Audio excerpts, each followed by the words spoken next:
This world is not what you think it is. This world is not what you think it is. But this is a NASA technical manual. MIT, the Army Research Laboratory, flying over a flat, non-rotating Earth. Flat Earth with a flat Earth assumption. Non-rotating flat Earth. A flat, non-rotating Earth may be assumed. A flat and non-rotating, assuming a flat Earth. Flat, non-rotating Earth. A non-rotating Earth. Flat, non-rotating Earth. Validity of flat Earth based on a flat Earth assumption for a flat Earth and a flat atmosphere. Flat, non-rotating Earth. The flat Earth model. Propagation of electromagnetic fields over flat Earth. Ballistic vehicle motion. A closed-form solution is developed for the motion of a ballistic vehicle entering the atmosphere over a flat, non-rotating Earth. The assumption of these equations... But another thing that's not that it bothers me, but I see this a lot. A lot of people who write to me and say, Mel, you're just wasting your energy. There are so many other important things that we should be discussing, and we do, folks. We've had Eric last year. We've had, a few other people. We have Jeffrey Grupp coming in a few days. These are people that I've had before who are talking about this, and I think we should listen. But why do they continue to say we have so many other problems? Why are you focusing on this distraction? Well, if they haven't looked into it at all, I can see how they would think that way, and I kind of thought that way years ago as well, that, well, it's just the shape of the Earth. What does that matter? Does it really matter whether it's this shape or that shape?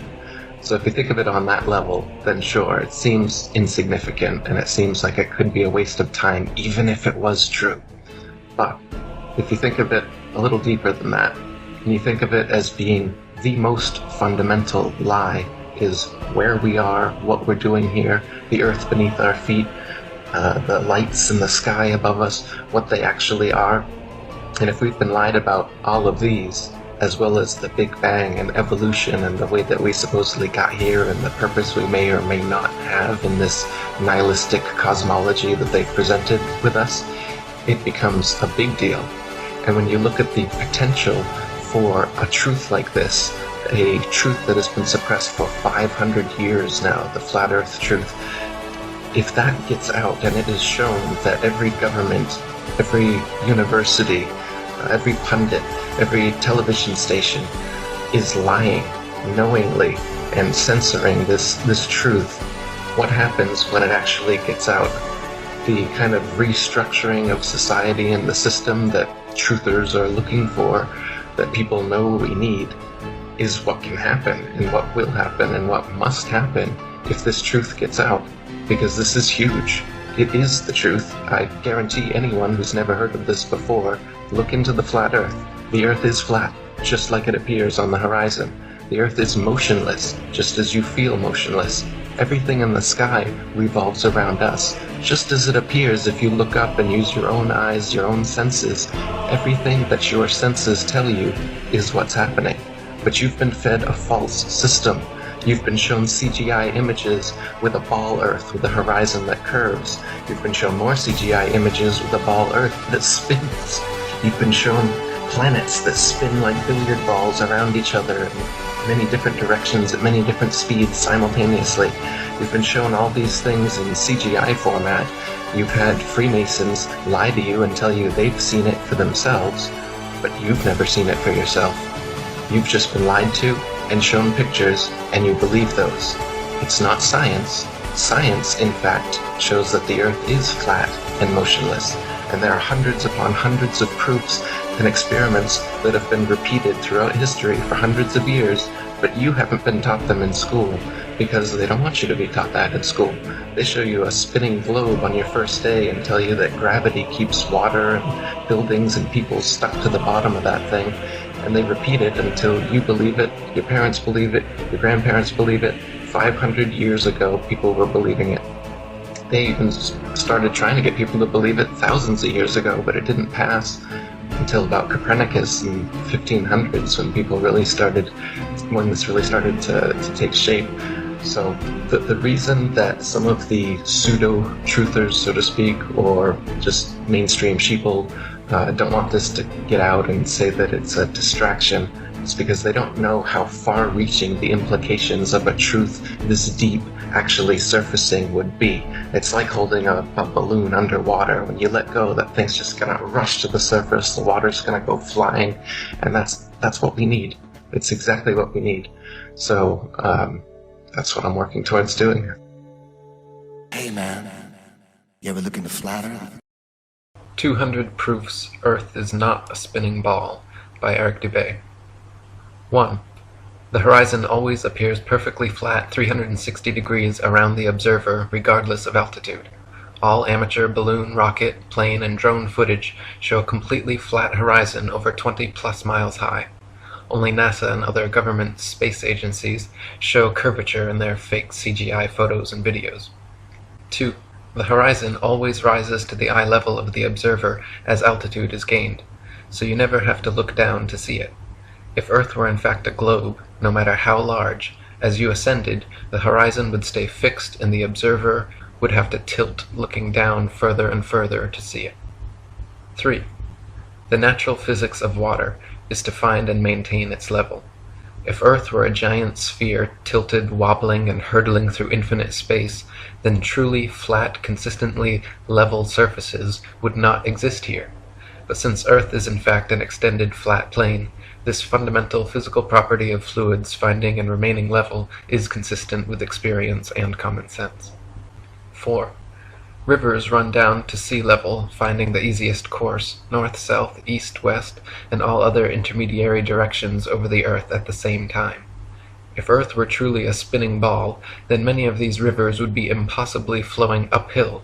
For example, the Mississippi, in its 3,000 miles, would have to ascend 11 miles before reaching the Gulf of Mexico.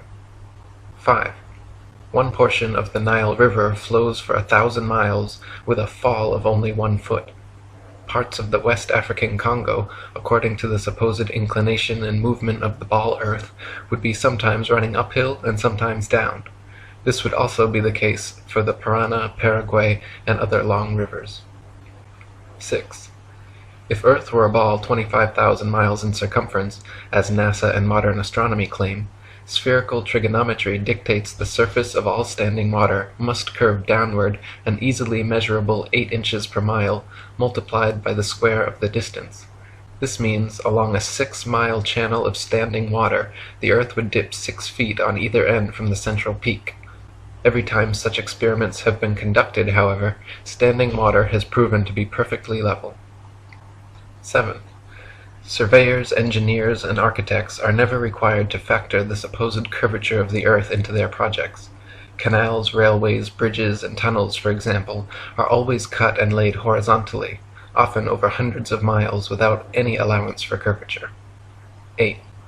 The Suez Canal, connecting the Mediterranean with the Red Sea, is 100 miles long without any locks, making the water an uninterrupted continuation of the two seas. When constructed, the Earth's supposed curvature was not taken into account.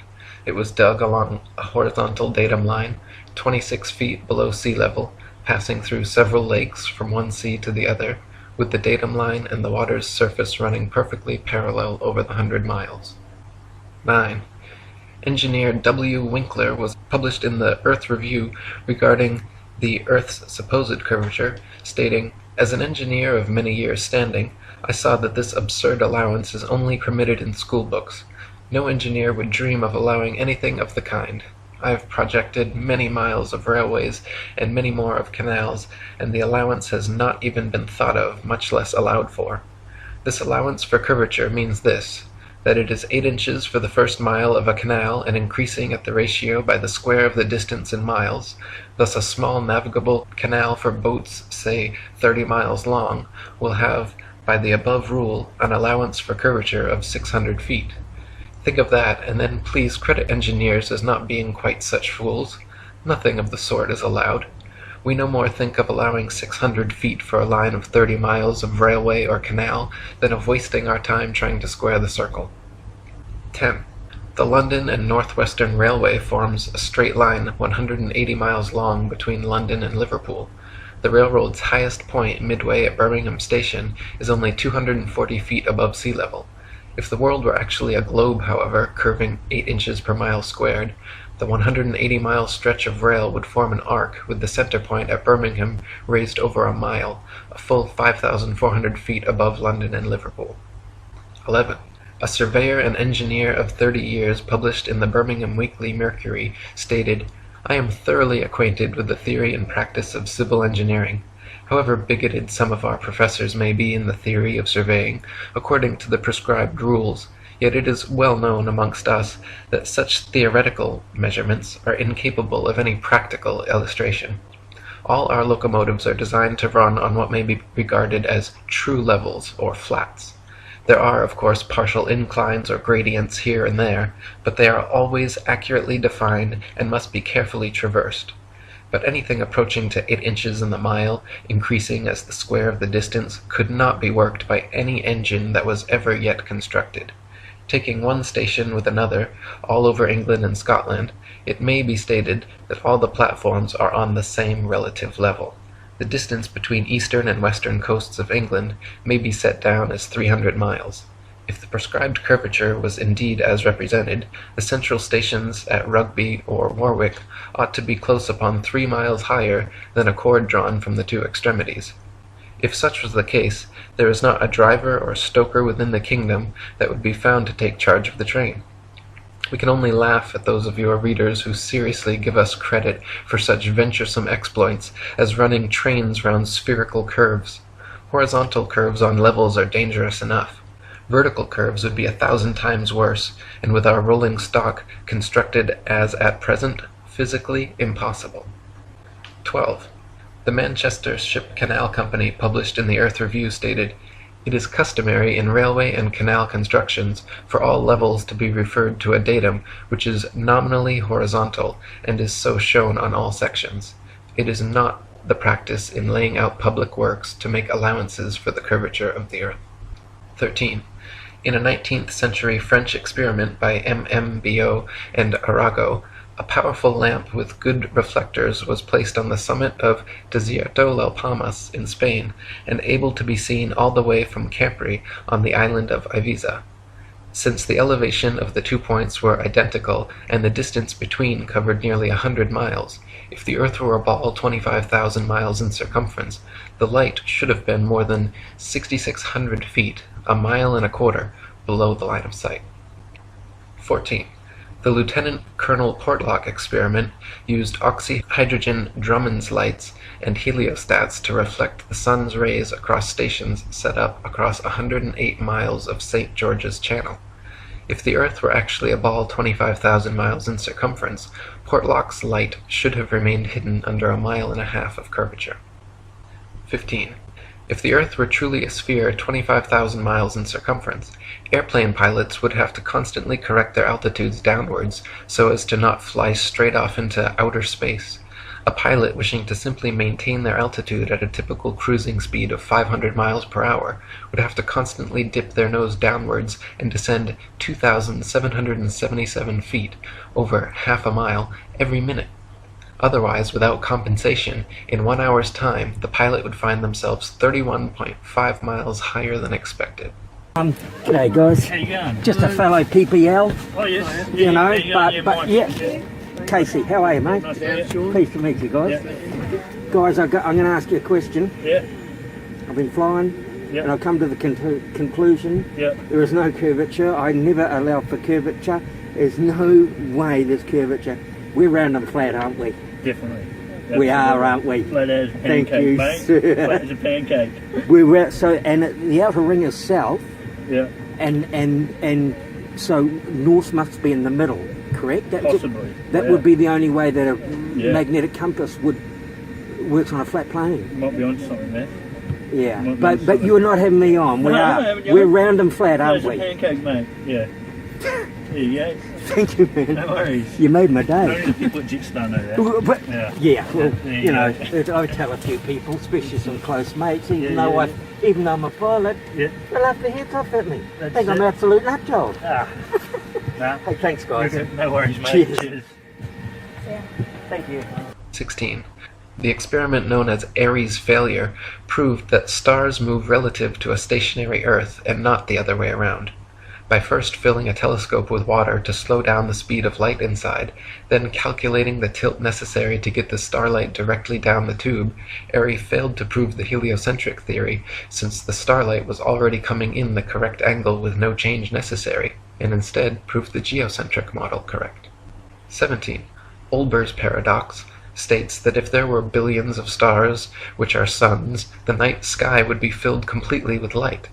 As Edgar Allan Poe said, "Were the succession of stars endless, then the background of the sky would present us a uniform luminosity, since there could exist absolutely no point in all that background at which would not exist a star."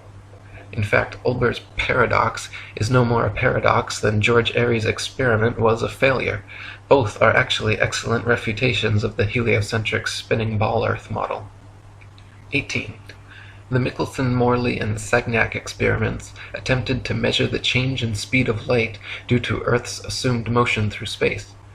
After measuring in every possible different direction in various locations, they failed to detect any significant change whatsoever, again proving the stationary geocentric model. 19. Tycho Brahe famously argued against the heliocentric theory in his time, positing that if the Earth revolved around the Sun, the change in relative position of the stars after 6 months' orbital motion could not fail to be seen. He argued that the stars should seem to separate as we approach and come together as we recede. In actual fact, however, after 190 million miles of supposed orbit around the Sun, not a single inch of parallax can be detected in the stars, proving that we have not moved at all.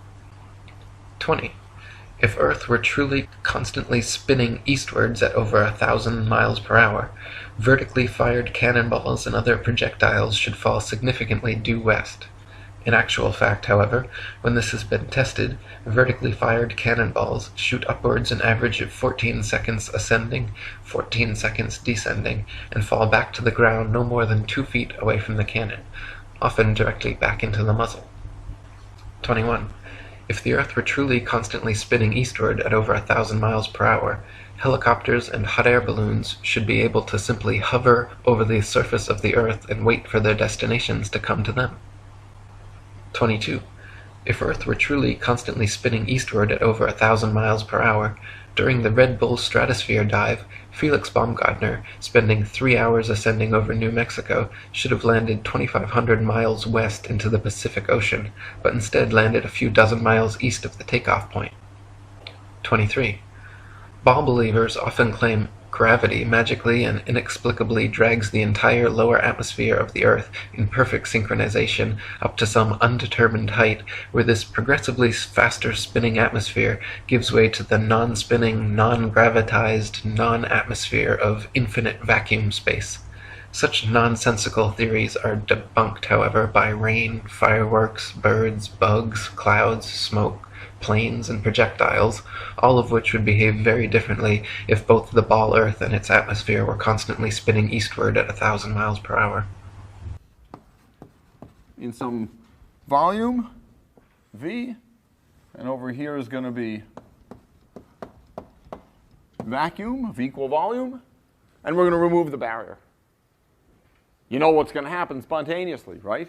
The gas is going to fill the available volume once it becomes available. 24.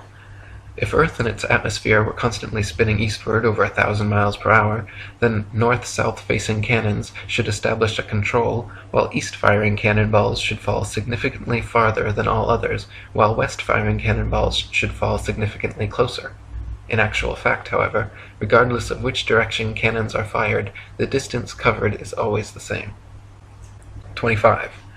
If Earth and its atmosphere were constantly spinning eastwards over 1,000 miles per hour, then the average commercial airliner, traveling 500 miles per hour, should never be able to reach its eastward destinations before they come speeding up from behind.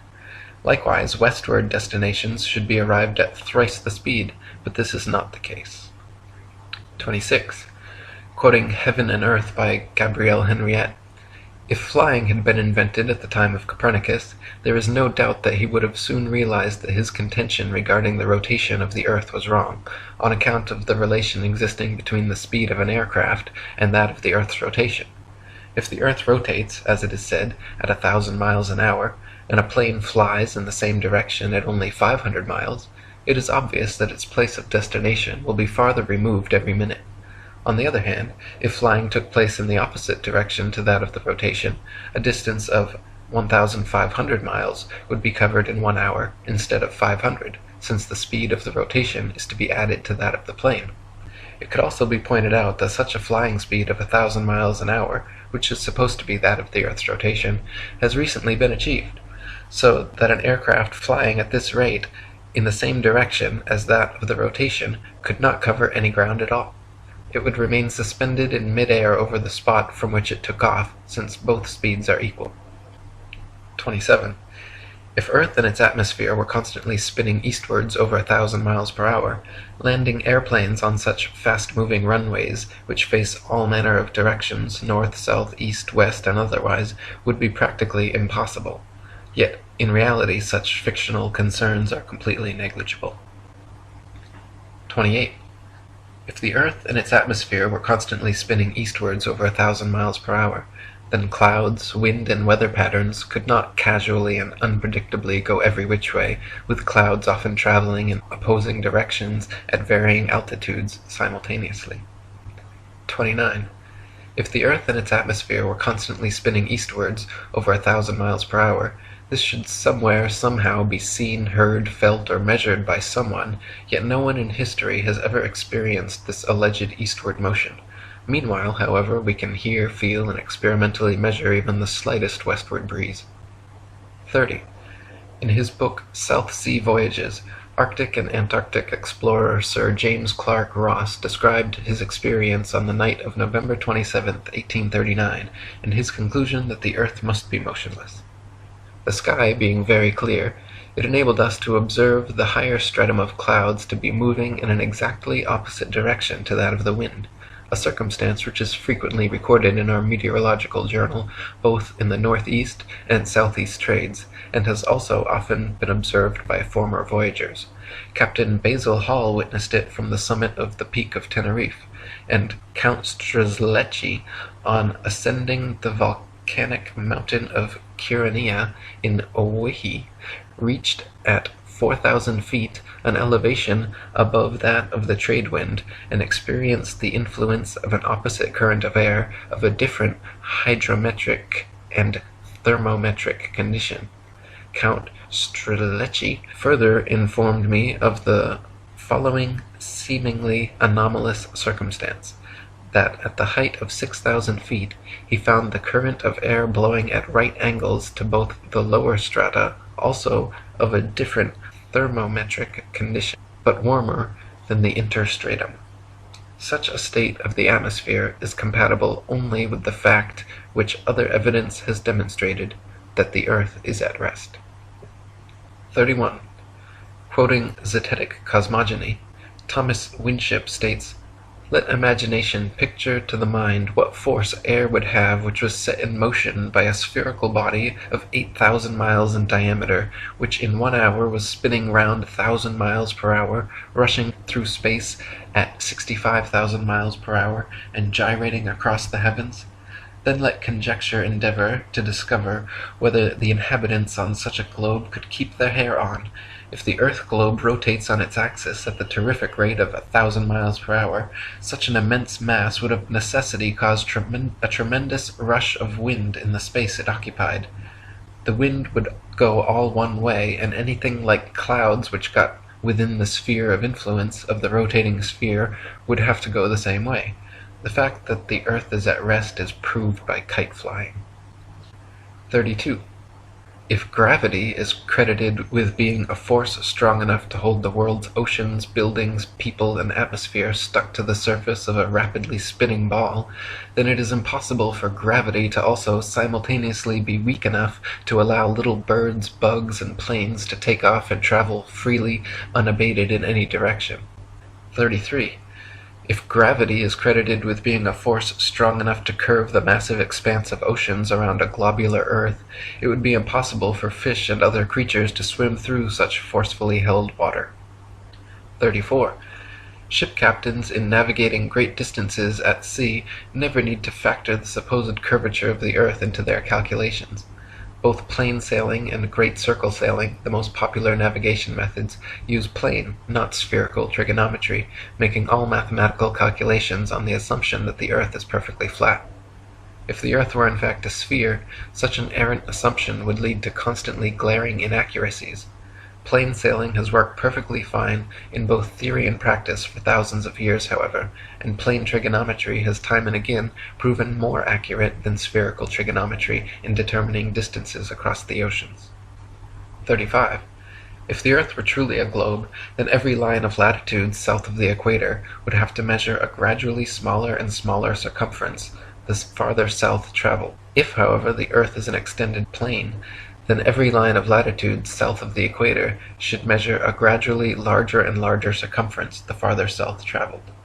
The fact that many captains navigating south of the equator, assuming the globular theory, have found themselves drastically out of reckoning, more so the farther south traveled, testifies to the fact that Earth is not a ball. 36. During Captain James Clark Ross's voyages around the Antarctic circumference, he often wrote in his journal, perplexed at how they routinely found themselves out of accordance with their charts, stating that they found themselves an average of 12 to 16 miles outside their reckoning every day, later on further south as much as 29 miles. 37.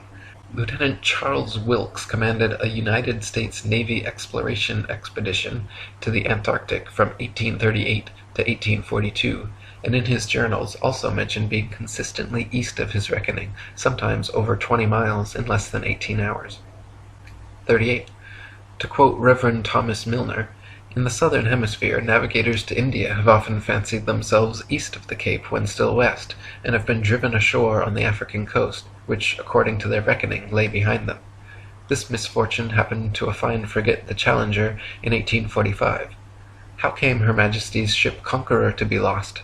How have so many other noble vessels, perfectly sound, perfectly manned, perfectly navigated, been wrecked in calm weather, not only in dark night or in a fog, but in broad daylight and sunshine? In the former case, upon the coasts, in the latter upon sunken rocks, from being out of reckoning? The simple answer is that Earth is not a ball. 39. Practical distance measurements taken from the Australian Handbook Almanac Shippers and Importers Directory state that the straight-line distance between Sydney and Nelson is 1,550 statute miles. Their given difference in longitude is 22 degrees, 2 minutes, and 14 seconds. Therefore, if 22 degrees, 2 minutes, 14 seconds out of 360 is 1,550 miles, the entirety would measure 25,182 miles. This is not only larger than the ball Earth is said to be at the equator, but a whole 4,262 miles greater than it would be at Sydney's southern latitude on a globe of said proportions. 40. From near Cape Horn, Chile, to Port Phillip in Melbourne, Australia, the distance is 10,500 miles, or 143 degrees of longitude away. Factoring in the remaining degrees to 360 makes for a total distance of 26,430 miles around this particular latitude, which is over 1,500 miles wider than the Earth is supposed to be at the equator, and many more thousands of miles wider than it is supposed to be at such southern latitudes. 41. Similar calculations made from the Cape of Good Hope, South Africa to Melbourne, Australia, at an average latitude of 35.5 degrees south, have given an approximate figure of over 25,000 miles, which is again equal to or greater than the Earth's supposed greatest circumference at the equator. Calculations from Sydney, Australia to Wellington, New Zealand, at an average of 37.5 degrees south, have given an approximate circumference of 25,500 miles, greater still. According to the ball Earth theory, the circumference of the Earth at 37.5 degrees southern latitude should be only 19,757 statute miles, almost 6,000 miles less than such practical measurements. 42. In the ball Earth model, Antarctica is an ice continent which covers the bottom of the ball from 78 degrees south latitude to 90 and is therefore not more than 12,000 miles in circumference. Many early explorers, including Captain Cook and James Clark Ross, however, in attempting Antarctic circumnavigation, took 3 to 4 years and clocked 50 to 60,000 miles around. The British ship Challenger also made an indirect but complete circumnavigation of Antarctica, traversing 69,000 miles. This is entirely inconsistent with the ball model. 43. If Earth was a ball, there are several flights in the southern hemisphere which would have their quickest, straightest path over the Antarctic continent, such as Santiago, Chile, to Sydney, Australia. Instead of taking the shortest, quickest route in a straight line over Antarctica, all such flights detour all manner of directions away from Antarctica, instead claiming the temperatures too cold for airplane travel. Considering the fact that there are plenty of flights to, from, and over Antarctica, and NASA claims to have technology keeping them in conditions both far colder and far hotter than any experienced on Earth, such an excuse is clearly just an excuse, and these flights aren't made because they are impossible. 44. If Earth was a ball, and Antarctica was too cold to fly over, the only logical way to fly from Sydney to Santiago would be a straight shot over the Pacific, staying in the southern hemisphere the entire way. Refueling could be done in New Zealand or other southern hemisphere destinations along the way, if absolutely necessary. In actual fact, however, Santiago to Sydney flights go into the northern hemisphere, making stopovers at LAX and other North American airports, before continuing back down to the southern hemisphere. Such ridiculously wayward detours make no sense on the globe, but make perfect sense and form nearly straight lines when shown on a flat Earth map. 45. On a ball Earth, Johannesburg, South Africa to Perth, Australia should be a straight shot over the Indian Ocean, with convenient refueling possibilities on Mauritius or Madagascar. In actual practice, however, most Johannesburg to Perth flights curiously stop over either in Dubai, Hong Kong, or Malaysia, all of which make no sense on the ball, but are completely understandable when mapped on a flat Earth. 46. On a ball Earth, Cape Town, South Africa to Buenos Aires, Argentina should be a straight shot over the Atlantic following the same line of latitude across. But instead, every flight goes to connecting locations in the northern hemisphere first, stopping over anywhere from London to Turkey to Dubai. Once again, these make absolutely no sense on the globe, but are completely understandable options when mapped on a flat Earth. 47. On a ball Earth, Johannesburg, South Africa to Sao Paulo, Brazil should be a quick straight shot along the 25th southern latitude, but instead, nearly every flight makes a refueling stop at the 50th degree north latitude in London first. The only reason such a ridiculous stopover works in reality is because the Earth is flat. 48. On a ball Earth, Santiago, Chile to Johannesburg, South Africa should be an easy flight, all taking place below the Tropic of Capricorn in the southern hemisphere. Yet every listed flight makes a curious refueling stop in Senegal near the Tropic of Cancer in the north hemisphere first. When mapped on a flat Earth, the reason why is clear to see, however. Senegal is actually directly in a straight line path halfway between the two. 49. If Earth were a spinning ball heated by a sun 93 million miles away, it would be impossible to have simultaneously sweltering summers in Africa, while just a few thousand miles away, bone-chilling, frozen Arctic and Antarctic winters experiencing little to no heat from the sun whatsoever. If the heat from the sun traveled 93 million miles to the Sahara Desert, it is absurd to assert that another 4,000 miles, 0.00004%, further to Antarctica would completely negate such sweltering heat, resulting in such drastic differences. Mine's not working. Just tilt the marshmallow, Charlie. Still not working. No, Charlie, tilt it 23.5 degrees.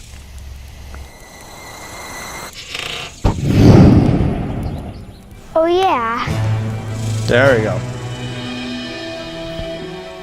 Warning. Ball, Earth, logic. Ball Earth logic is highly contagious. If you encounter Ball Earth logic, immediately research Flat Earth. Ooh, ouch! Charlie, that really hurt! Charlie tilted me. And that really hurt, Charlie. And it's still hurting. 50. If the Earth were truly a globe, the Arctic and Antarctic polar regions and areas of comparable latitude north and south of the equator should share similar conditions and characteristics, such as comparable temperatures, seasonal changes, length of daylight, plant and animal life. In reality, however, the Arctic and Antarctic regions and areas of comparable latitude north and south of the equator differ greatly in many ways, entirely inconsistent with the ball model and entirely consistent with the flat model. 51. Antarctica is by far the coldest place on Earth, with an average annual temperature of approximately minus 57 degrees Fahrenheit and a record low of minus 135.8. The average annual temperature at the North Pole, however, is a comparatively warm 4 degrees. Throughout the year, temperatures in the Antarctic vary less than half the amount at comparable Arctic latitudes. The northern Arctic region enjoys moderately warm summers and manageable winters, whereas the southern Antarctic region never even warms enough to melt the perpetual snow and ice. On a tilting, wobbling ball Earth spinning uniformly around the sun, Arctic and Antarctic temperatures and seasons should not vary so greatly. 52. Iceland, at 65 degrees north latitude, is home to 870 species of native plants and abundant various animal life. Compare this with the Isle of Georgia at just 54 degrees south latitude, where there are only 18 species of native plants and animal life is almost non-existent. The same latitude as Canada or England in the north, where dense forests of various tall trees abound, the infamous Captain Cook wrote of Georgia that he was unable to find a single shrub large enough to make a toothpick. Cook wrote, "Not a tree was to be seen. The lands which lie to the south are doomed by nature to perpetual frigidness, never to feel the warmth of the sun's rays, whose horrible and savage aspect I have not words to describe. Even marine life is sparse in certain tracts of vast extent, and the sea-bird is seldom observed flying over such lonely wastes. The contrasts between the limits of organic life in the Arctic and Antarctic zones is very remarkable and significant." 53. At places of comparable latitude north and south, the sun behaves very differently than it would on a spinning ball Earth, but precisely how it should on a flat Earth. For example, the longest summer days north of the equator are much longer than those south of the equator, and the shortest winter days north of the equator are much shorter than the shortest south of the equator. This is inexplicable on a uniformly spinning, wobbling ball Earth, but fits exactly on a flat model with the sun traveling circles over and around the Earth from tropic to tropic. 54. At places of comparable latitude north and south, dawn and dusk happen very differently than they would on a spinning ball, but precisely how they should on a flat Earth. In the north, dawn and dusk come slowly and last far longer than in the south, where they come and go very quickly. Certain places in the north twilight can last for over an hour, while at comparable southern latitudes, within a few minutes the sunlight completely disappears. This is inexplicable on a uniformly spinning, wobbling ball Earth, but is exactly what is expected on a flat Earth with the sun traveling faster, wider circles over the south and slower, narrower circles over the north. 55. If the sun circles over and around the Earth every 24 hours, steadily traveling from tropic to tropic every 6 months, it follows that the northern central region would annually receive far more heat and sunlight than the southern circumferential region. Since the sun must sweep over the larger southern region in the same 24 hours it has to pass over the smaller northern region, its passage must necessarily be proportionally faster as well. This perfectly explains the differences in Arctic and Antarctic temperatures, seasons, length of daylight, plant and animal life. This is why the Antarctic morning dawn and evening twilight are very abrupt compared with the north, and this explains why many midsummer Arctic nights the sun does not set at all. 56. The midnight sun is an Arctic phenomenon occurring annually during the summer solstice, where for several days straight, an observer significantly far enough north can watch the sun traveling circles overhead, rising and falling in the sky throughout the day, but never fully setting for upwards of 72 plus hours. If the Earth were actually a spinning globe revolving around the sun, the only place such a phenomenon as the midnight sun could be observed would be at the poles. Any other vantage point from 89 degrees latitude downwards could never, regardless of any tilt or inclination, see the sun for 24 hours straight. To see the sun for an entire revolution on a spinning globe at a point other than the poles, you would have to be looking through miles and miles of land and sea for part of the revolution. 57. The establishment claims the midnight sun is experienced in Antarctica, but they conveniently do not have any uncut videos showing this, nor do they allow independent explorers to travel to Antarctica during the winter solstice to verify or refute these claims. Conversely, there are dozens of uncut videos publicly available showing the Arctic midnight sun, and it has been verified beyond any shadow of a doubt. 58. The Royal Belgian Geographical Society, in their Expedition Antarctique Belge, recorded that during the most severe part of the Antarctic winter, from 71 degrees south latitude onwards, the sun sets on May 17th and is not seen above the horizon again until July 21st. This is completely at odds with the ball Earth theory, but easily explained by the flat Earth model. The midnight sun is seen from high altitudes in extreme northern latitudes during Arctic summer because the sun, at its innermost cycle, is circling tightly enough around the polar center that it remains visible above the horizon for someone at such a vantage point. Likewise, in extreme southern latitudes during Arctic summer, the sun completely disappears from view for over 2 months, because there, at the northern tropic, the innermost arc of its boomerang journey, the sun is circling the northern center too tightly to be seen from the southern circumference. 59. Quoting Gabrielle Henriette, "The theory of the rotation of the Earth may once and for all be definitely disposed of as impracticable by pointing out the following inadvertence. It is said that the rotation takes 24 hours and that its speed is uniform, in which case, necessarily, days and nights should have an identical duration of 12 hours each all the year round.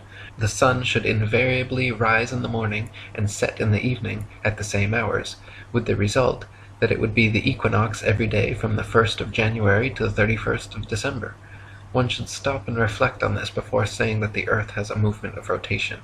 How does the system of gravitation account for the seasonal variations in the length of days and nights if the Earth rotates at a uniform speed in 24 hours? 60.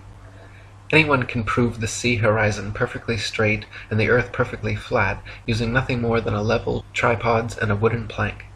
At any altitude above sea level, simply fix a 6 to 12 foot long smooth leveled board edgewise upon tripods and observe the skyline from eye level behind it. The distant horizon will always appear perfectly level with the upper edge of the board. Furthermore, if you move in a half circle from one end of the board to the other, whilst observing the skyline over the upper edge, you will be able to trace a clear, flat 10 to 20 miles depending on your altitude. This would be impossible if the Earth were a globe 25,000 miles in circumference. The horizon would align over the center of the board, but then gradually, noticeably decline towards the extremities. Just 10 miles on each side would necessitate an easily visible curvature of 66.6 feet from each end to the center. 61. If the Earth were actually a big ball 25,000 miles in circumference, the horizon would be noticeably curved even at sea level, and everything on or approaching the horizon would appear to tilt backwards slightly from your perspective. Distant buildings along the horizon would all look like leaning towers of Pisa falling away from the observer. A hot air balloon taking off, then drifting steadily away from you, on a ball Earth would slowly and constantly appear to lean back more and more the farther away it flew, the bottom of the basket coming gradually into view as the top of the balloon disappears from sight. In reality, however, buildings, balloons, trees, people, anything and everything at right angles to the ground and horizon remain so, regardless the distance or height of the observer. 62. Samuel Rowbotham's experiments at the Old Bedford level proved conclusively the canal's water to be completely flat over a 6-mile stretch. First, he stood in the canal with his telescope held 8 inches above the surface of the water. Then his friend in a boat with a 5-foot-tall flag sailed the 6 miles away. If Earth were a ball 25,000 miles in circumference, the 6-mile stretch of water should have comprised an arc exactly 6 feet high in the middle, so the entire boat and flag should have ultimately disappeared, when in fact the entire boat and flag remained visible at the same height for the entire journey. 63. In a second experiment, Dr. Rowbotham affixed flags 5 feet high along the shoreline, one at every mile marker, then using his telescope mounted at 5 feet just behind the first flag, looked over the tops of all 6 flags, which lined up in a perfectly straight line. If the Earth were a ball 25,000 miles in circumference, the flags should have progressively dipped down after the first establishing line of sight, the second would have descended 8 inches, 32 inches for the third, 6 feet for the fourth, 10 feet 8 inches for the fifth, and 16 feet 8 inches for the sixth. 64. Quoting Earth Not a Globe by Samuel Rowbotham, "It is known that the horizon at sea, whatever distance it may extend to the right and left of the observer on land, always appears as a straight line. The following experiment has been tried in various parts of the country. At Brighton, on a rising ground near the race course, 2 poles were affixed in the earth 6 yards apart and directly opposite the sea. Between these poles a line was tightly stretched parallel to the horizon.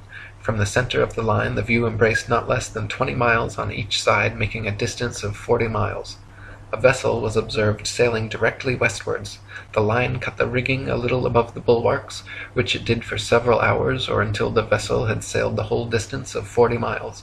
The ship coming into view from the east would have to ascend an inclined plane for 20 miles until it arrived at the center of the arc, whence it would have to descend for the same distance. The square of 20 miles multiplied by 8 inches gives 266 feet as the amount the vessel would be below the line at the beginning and at the end of the 40 miles. 65. Also quoting Dr. Rowbotham, "On a shore near Waterloo, a few miles to the north of Liverpool, a good telescope was fixed at an elevation of 6 feet above the water. It was directed to a large steamer just leaving the River Mersey and sailing out to Dublin. Gradually the masthead of the receding vessel came nearer to the horizon, until at length, after more than 4 hours had elapsed, it disappeared. The ordinary rate of sailing of the Dublin steamers was fully 8 miles an hour, so that the vessel would be at least 32 miles distant when the masthead came to the horizon. The 6 feet of elevation of the telescope would require 3 miles to be deducted for convexity, which would leave 29 miles, the square of which, multiplied by 8 inches, gives 560 feet, deducting 80 feet for the height of the main mast, and we find that, according to the doctrine of rotundity, the masthead of the outward-bound steamer should have been 480 feet below the horizon. Many other experiments of this kind have been made upon sea-going steamers, and always with results entirely incompatible with the theory that the earth is a globe." 66. Dr. Rowbotham conducted several other experiments using telescopes, spirit levels, sextants, and theodolites, special precision instruments used for measuring angles in horizontal or vertical planes. By positioning them at equal heights, aimed at each other successively, he proved over and over the earth to be perfectly flat for miles without a single inch of curvature. His findings caused quite a stir in the scientific community, and thanks to 30 years of his efforts, the shape of the earth became a hot topic of debate around the turn of the 19th century. 67. The distance across the Irish Sea from the Isle of Man's Douglas Harbour to Great Orme's Head in North Wales is 60 miles. If the earth was a globe, then the surface of the water between them would form a 60-mile arc, the center towering 1,944 feet higher than the coastlines at either end. It is well known and easily verifiable, however, that on a clear day from a modest altitude of 100 feet, the Great Orme's Head is visible from Douglas Harbour. This would be completely impossible on a globe of 25,000 miles. Assuming the 100-foot altitude causes the horizon to appear approximately 13 miles off, the 47 miles remaining means the Welsh coastline should still fall an impossible 1,472 feet below the line of sight. 68. The Philadelphia skyline is clearly visible from Apple Pie Hill in the New Jersey Pine Barrens 40 miles away. If Earth were a ball 25,000 miles in circumference, factoring in the 205-foot elevation of Apple Pie Hill, the Philly skyline should remain well hidden beyond 335 feet of curvature. 69. The New York City skyline is clearly visible from Harriman State Park's Bear Mountain 60 miles away. If Earth were a ball 25,000 miles in circumference, viewing from Bear Mountain's 1,283-foot summit, the Pythagorean theorem determining distance to the horizon being 1.23 times the square root of the height in feet, the New York City skyline should be invisible behind 170 feet of curved earth. 70. From Washington's Rock in New Jersey, at just a 400-foot elevation, it is possible on a clear day to see the skylines of both New York and Philadelphia in opposite directions at the same time, covering a total distance of 120 miles. If Earth were a ball 25,000 miles in circumference, both of these skylines should be hidden behind over 800 feet of Earth's curvature. Muir State Park. This is from Joshua Nowicki, and what you're seeing here is a mirage. We typically would not be able to see this from the Lake Michigan shore. We talked about this last night. Conditions are right on the lake that we're actually seeing a mirage of the Chicago skyline. 71. It is often possible to see the Chicago skyline from sea level 60 miles away across Lake Michigan. In 2015, after photographer Joshua Nowicki photographed this phenomenon, several news channels quickly claimed his picture to be a superior mirage, an atmospheric anomaly caused by temperature inversion. While these certainly do occur, the skyline in question was facing right side up and clearly seen, unlike a hazy, illusory mirage, and on a ball Earth 25,000 miles in circumference, should be 2,400 feet below the horizon. 72. October 16, 1854, the Times newspaper reported the Queen's visit to Great Grimsby from Hull, recording they were able to see the 300-foot-tall dock tower from 70 miles away. On a ball Earth 25,000 miles in circumference, factoring their 10-foot elevation above the water and the tower's 300-foot height at 70 miles away, the dock tower should have remained an entire 2,600 feet below the horizon. 73. In 1872, Captain Gibson and crewmates, sailing the ship Thomas Wood from China to London, reported seeing the entirety of St. Helena Island on a clear day from 75 miles away. Factoring in their height during measurement on a ball Earth 25,000 miles in circumference, it was found the island should have been 3,650 feet below their line of sight. 74. From Genoa, Italy, at a height of just 70 feet above sea level, the island of Gorgona can often be seen 81 miles away. If Earth were a ball 25,000 miles in circumference, Gorgona should be hidden beyond 3,332 feet of curvature.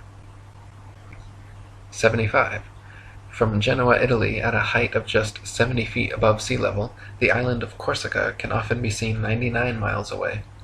If Earth were a ball 25,000 miles in circumference, Corsica should fall 5,245 feet, almost an entire mile below the horizon. 76.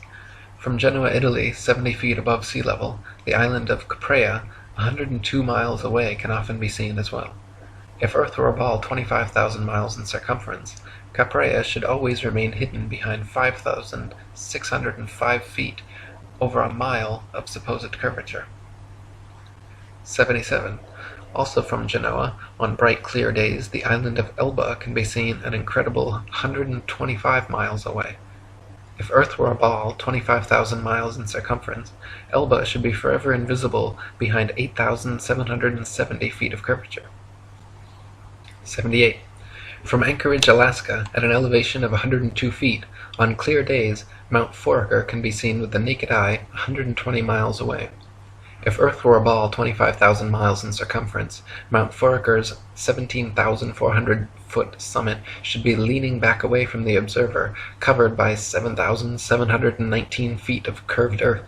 In reality, however, the entire mountain can be quite easily seen standing straight from base to summit. 79. From Anchorage, Alaska, at an elevation of 102 feet, on clear days, Mount McKinley can be seen with the naked eye from 130 miles away. If Earth were a ball 25,000 miles in circumference, Mount McKinley's 20,320-foot summit should be leaning back away from the observer and almost half covered by 9,220 feet of curved earth. In reality, however, the entire mountain can be quite easily seen standing straight from base to summit. 80. In Chambers' Journal, February 1895, a sailor near Mauritius in the Indian Ocean reported having seen a vessel which turned out to be an incredible 200 miles away.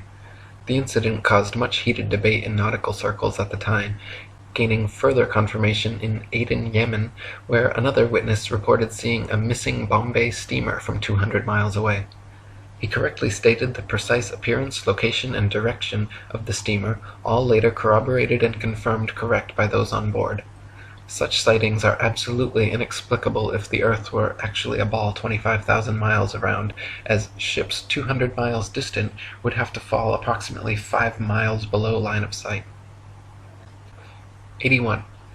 The distance from which various lighthouse lights around the world are visible at sea far exceeds what could be found on a ball Earth 25,000 miles in circumference. For example, the Dunkirk light in southern France, at an altitude of 194 feet, is visible from a boat 10 feet above sea level, 28 miles away. Spherical trigonometry dictates that if the Earth was a globe with the given curvature of 8 inches per mile squared, this light should be hidden 190 feet below the horizon. 82. The Port Nicholson light in New Zealand is 420 feet above sea level and visible from 35 miles away, where it should be 220 feet below the horizon. 83. The Icaro light in Norway is 154 feet above high water and visible from 28 statute miles, where it should be 230 feet below the horizon. 84. The light at Madras on the Esplanade is 132 feet high and visible from 28 miles away, where it should be 250 feet below the line of sight. 85. The Cordonan light on the west coast of France is 207 feet high and visible from 31 miles away, where it should be 280 feet below the line of sight. 86. The light at Cape Bonavista, Newfoundland is 150 feet above sea level and visible at 35 miles, where it should be 491 feet below the horizon. 87. The lighthouse steeple of St. Botolph's Parish Church in Boston is 290 feet tall and visible from over 40 miles away, where it should be hidden a full 800 feet below the horizon. 88. The Isle of Wight lighthouse in England is 180 feet high and can be seen up to 42 miles away, a distance at which modern astronomers say the light should fall 996 feet below the line of sight. 89. The Cape Legolas lighthouse in South Africa is 33 feet high, 238 feet above sea level, and can be seen for over 50 miles.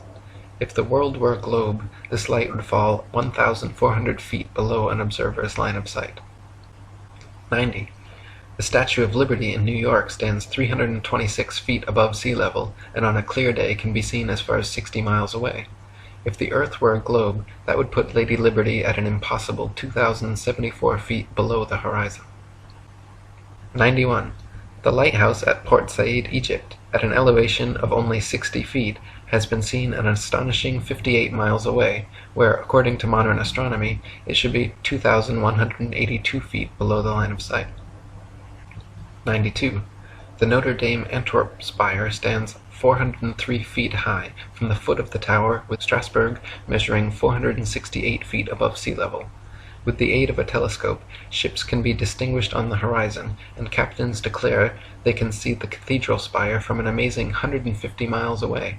If the Earth were a globe, however, at that distance the spire should be an entire mile, 5,280 feet below the horizon. 93. The St. George's Channel between Holyhead and Kingstown Harbour near Dublin is 60 miles across.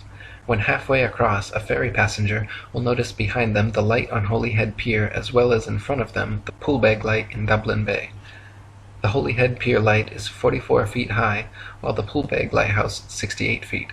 Therefore, a vessel in the middle of the channel, 30 miles from either side, standing on a deck 24 feet above the water, can clearly see both lights.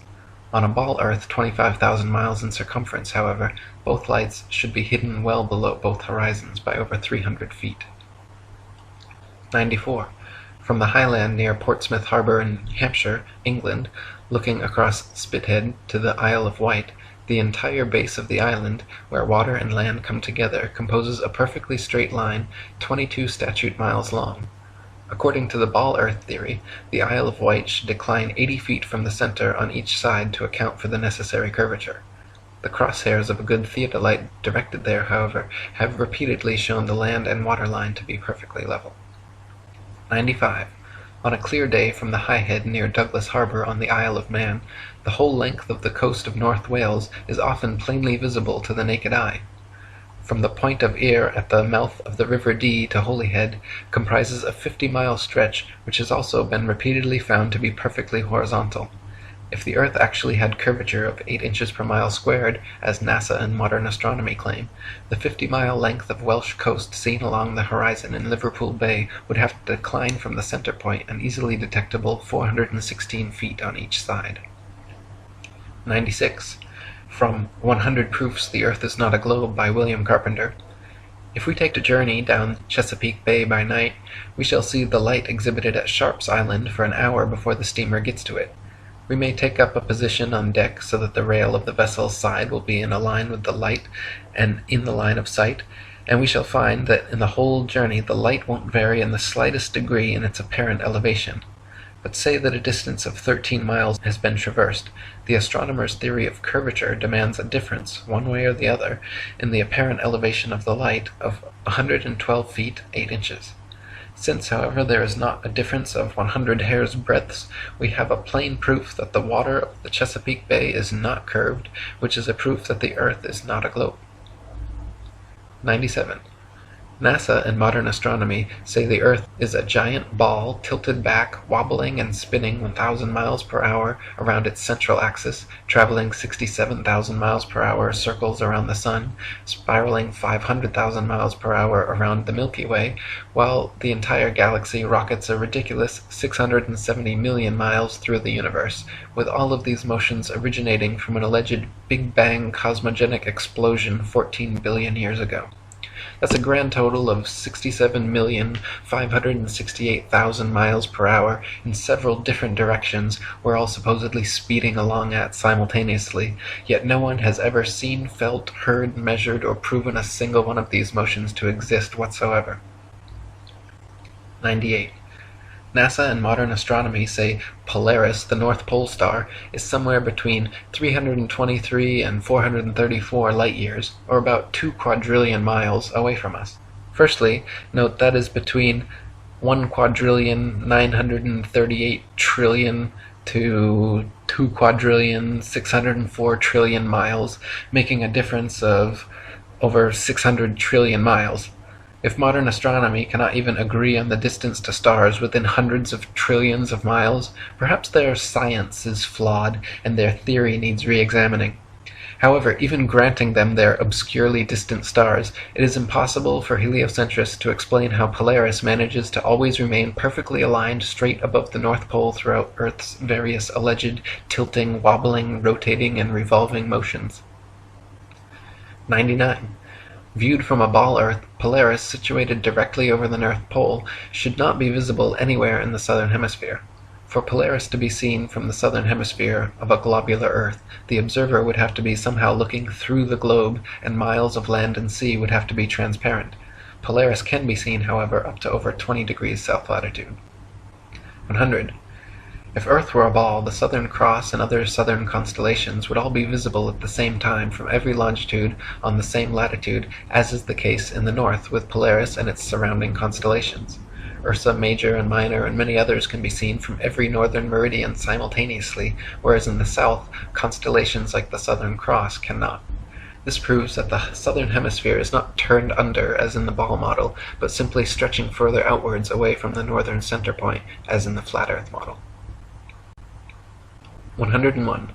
Sigma Octantis is claimed to be a southern central pole star similar to Polaris, around which the southern hemisphere stars all rotate around the opposite direction. Unlike Polaris, however, Sigma Octantis cannot be seen simultaneously from every point along the same latitude. It is not central, but allegedly 1 degree off-center. It is not motionless, and in fact cannot be seen at all using publicly available telescopes. There is legitimate speculation regarding whether Sigma Octantis even exists. Either way, the direction in which stars move overhead is based on perspective and the exact direction you're facing, not which hemisphere you're in. 102. Some heliocentrists have tried to suggest that the pole star's gradual declination overhead as an observer travels southward is proof of a globular Earth. Far from it, the declination of the pole star or any other object is simply a result of the law of perspective on plane, flat surfaces. The law of perspective dictates that the angle and height at which an object is seen diminishes the farther one recedes from the object, until at a certain point the line of sight and the seemingly uprising surface of the Earth converges to a vanishing point, i.e. the horizon line, beyond which the object is invisible. In the ball Earth model, the horizon is claimed to be the curvature of the Earth, whereas in reality, the horizon is known to simply be the vanishing line of perspective based on the strength of your eye's instruments, weather, and altitude. 103.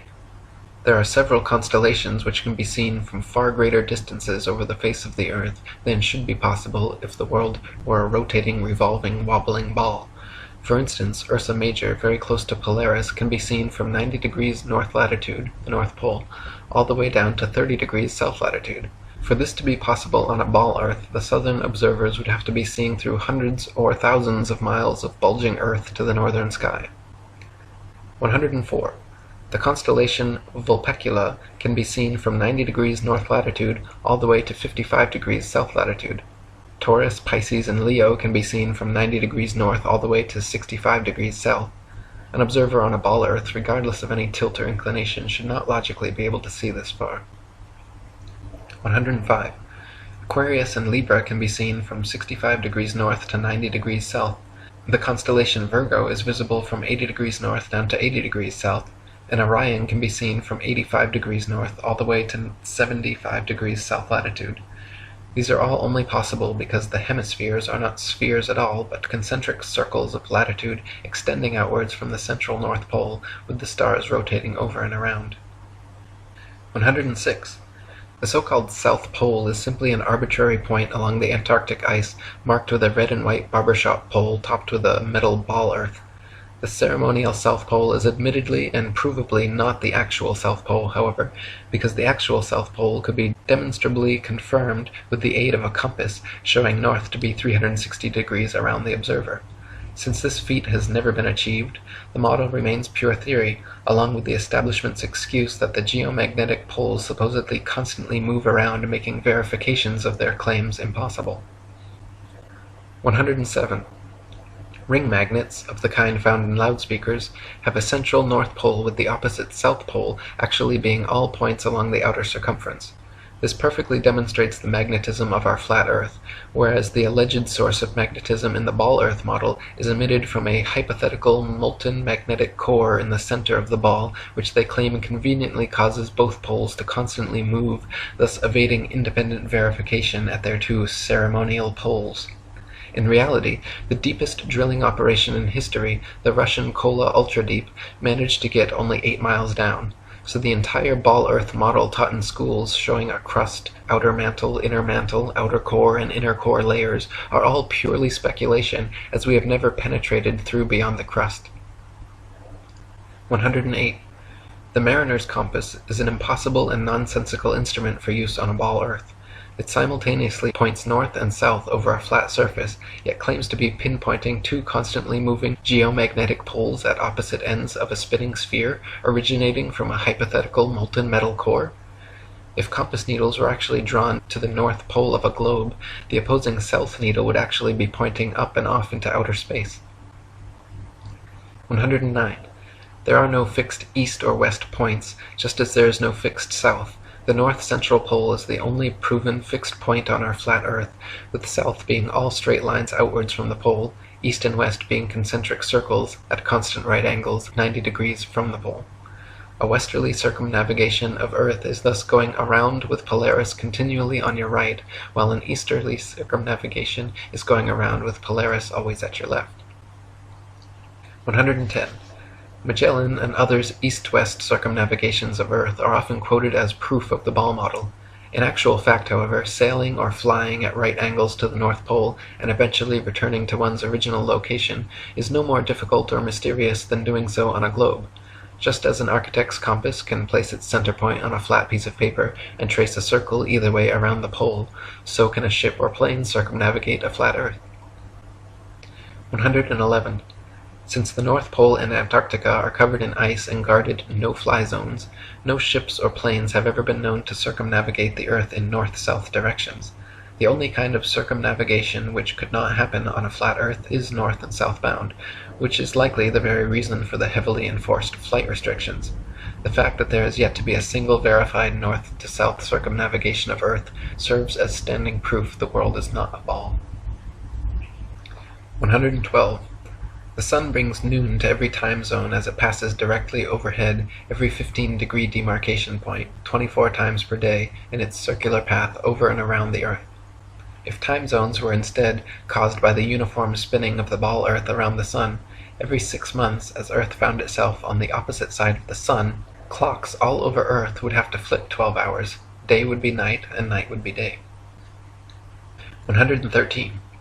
The idea that people are standing, ships are sailing, and planes are flying upside down on certain parts of Earth, while others tilted at 90 degrees and all other impossible angles, is complete absurdity.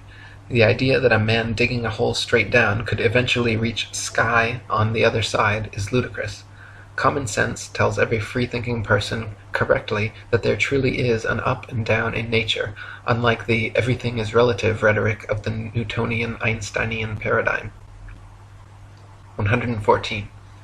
Quoting On the False Wisdom of the Philosophers by Lactantius, a sphere where people on the other side live with their feet above their heads, where rain, snow, and hail fall upwards, where trees and crops grow upside down, and the sky is lower than the ground, the ancient wonder of the hanging gardens of Babylon dwindle into nothing in comparison to the fields, seas, towns, and mountains that pagan philosophers believe to be hanging from the earth without support.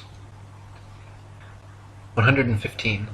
The existing laws of density and buoyancy perfectly explained the physics of falling objects long before knighted Freemason Sir Isaac Newton bestowed his theory of gravity upon the world. It is a fact that objects placed in denser mediums rise up, while objects placed in less dense mediums sink down. To fit with the heliocentric model, which has no up or down, Newton instead claimed objects are attracted to large masses and fall towards the center. Not a single experiment in history, however, has shown an object massive enough to, by virtue of its mass alone, cause other smaller masses to be attracted to it, as Newton claims gravity does with the Earth, the Sun, Moon, stars, and planets. 116. There has also never been a single experiment in history showing an object massive enough to, by virtue of its mass alone, cause another smaller mass to orbit around it. The magic theory of gravity allows for oceans, buildings, and people to remain forever stuck to the underside of a spinning ball, while simultaneously causing objects like the moon and satellites to remain locked in perpetual circular orbits around the Earth. If these were both true, then people should be able to jump up and start orbiting circles around the Earth, or the moon should have long ago been sucked into the Earth. Neither of these theories have ever been experimentally verified, and their alleged results are mutually exclusive. 117. Newton also theorized, and it is now commonly taught, that the Earth's ocean tides are caused by gravitational lunar attraction. If the moon is only 2,160 miles in diameter, and the Earth 8,000 miles, however, using their own math and law, it follows that the Earth is 87 times more massive, and therefore the larger object should attract the smaller to it, and not the other way around. If the Earth's greater gravity is what keeps the moon in orbit, it is impossible for the moon's lesser gravity to supersede the Earth's gravity, especially at Earth's sea level, where its gravitational attraction would even further out-trump the moon's. And if the moon's gravity truly did supersede the Earth's, causing the tides to be drawn towards it, there should be nothing to stop them from continuing onwards and upwards towards their great attractor. 118. Furthermore, the velocity and path of the moon are uniform, and should therefore exist a uniform influence on the Earth's tide, when in actuality Earth's tides vary greatly and do not follow the moon. Earth's lakes, ponds, marshes, and other inland bodies of water also inexplicably remain forever outside the moon's gravitational grasp. If gravity was truly drawing Earth's oceans up to it, all lakes, ponds, and other bodies of standing water should certainly have tides as well. 119. It is claimed that the other planets are spheres, and so therefore Earth must also be a sphere. Firstly, Earth is a plane, not a planet, so the shape of these planets in the sky have no bearing on the shape of the Earth beneath our feet. Secondly, these planets have been known for thousands of years around the world as wandering stars, since they differ from the other fixed stars in their relative motions only. When looked at with an unprejudiced naked eye or through a telescope, the fixed and wandering stars appear as luminous disks of light, not spherical terra firma. The pictures and videos shown by NASA of spherical terra firma planets are all clearly fake computer-generated images and not photographs. 120. The etymology of the word planet actually comes from the late Old English planet, or from Old French planet, from Latin planeta, from Greek planetes, planetae, wandering stars, or to wander of unknown origin, to spread, or notion of spread out, from Latin planum, flat surface, plane, level, plane. They just added a T to our Earth plane, and everyone bought it. 121. When you observe the sun and moon, you see two equally sized equidistant circles tracing similar paths at similar speeds around a flat stationary Earth. The experts at NASA, however, claim your common sense everyday experience is false on all counts. To begin with, they say the Earth is not flat but a big ball, not stationary but spinning around 19 miles per second. They say the sun does not revolve around the Earth as it appears, but Earth revolves around the sun. The moon, on the other hand, does revolve around the Earth, though not east to west as it appears, rather west to east, and the sun is actually 400 times larger than the moon and 400 times farther away. You can clearly see they are the same size and distance. You can see the Earth is flat, you can feel the Earth is stationary, but according to the gospel of modern astronomy, you are wrong and a simpleton worthy of endless ridicule if you dare to trust your own eyes and experience. 122. Quoting Alan Daves. If the government or NASA had said to you that the Earth is stationary, imagine that. And then imagine we are trying to convince people that no, it's not stationary, it's moving forward at 32 times rifle bullet speed and spinning at 1,000 miles per hour. We would be laughed at. We would have so many people telling us, you're crazy, the Earth's not moving. We would be ridiculed for having no scientific backing for this convoluted moving Earth theory. And not only that, but then people would say, oh, then how do you explain a fixed calm atmosphere and the sun's observable movement? How do you explain that?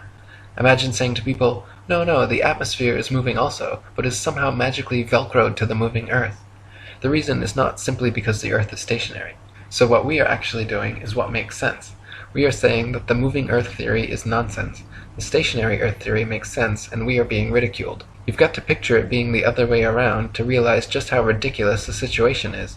This theory from the government and NASA that the Earth is rotating and orbiting and leaning over and wobbling is absolute nonsense, and yet people are clinging to it tightly like a teddy bear.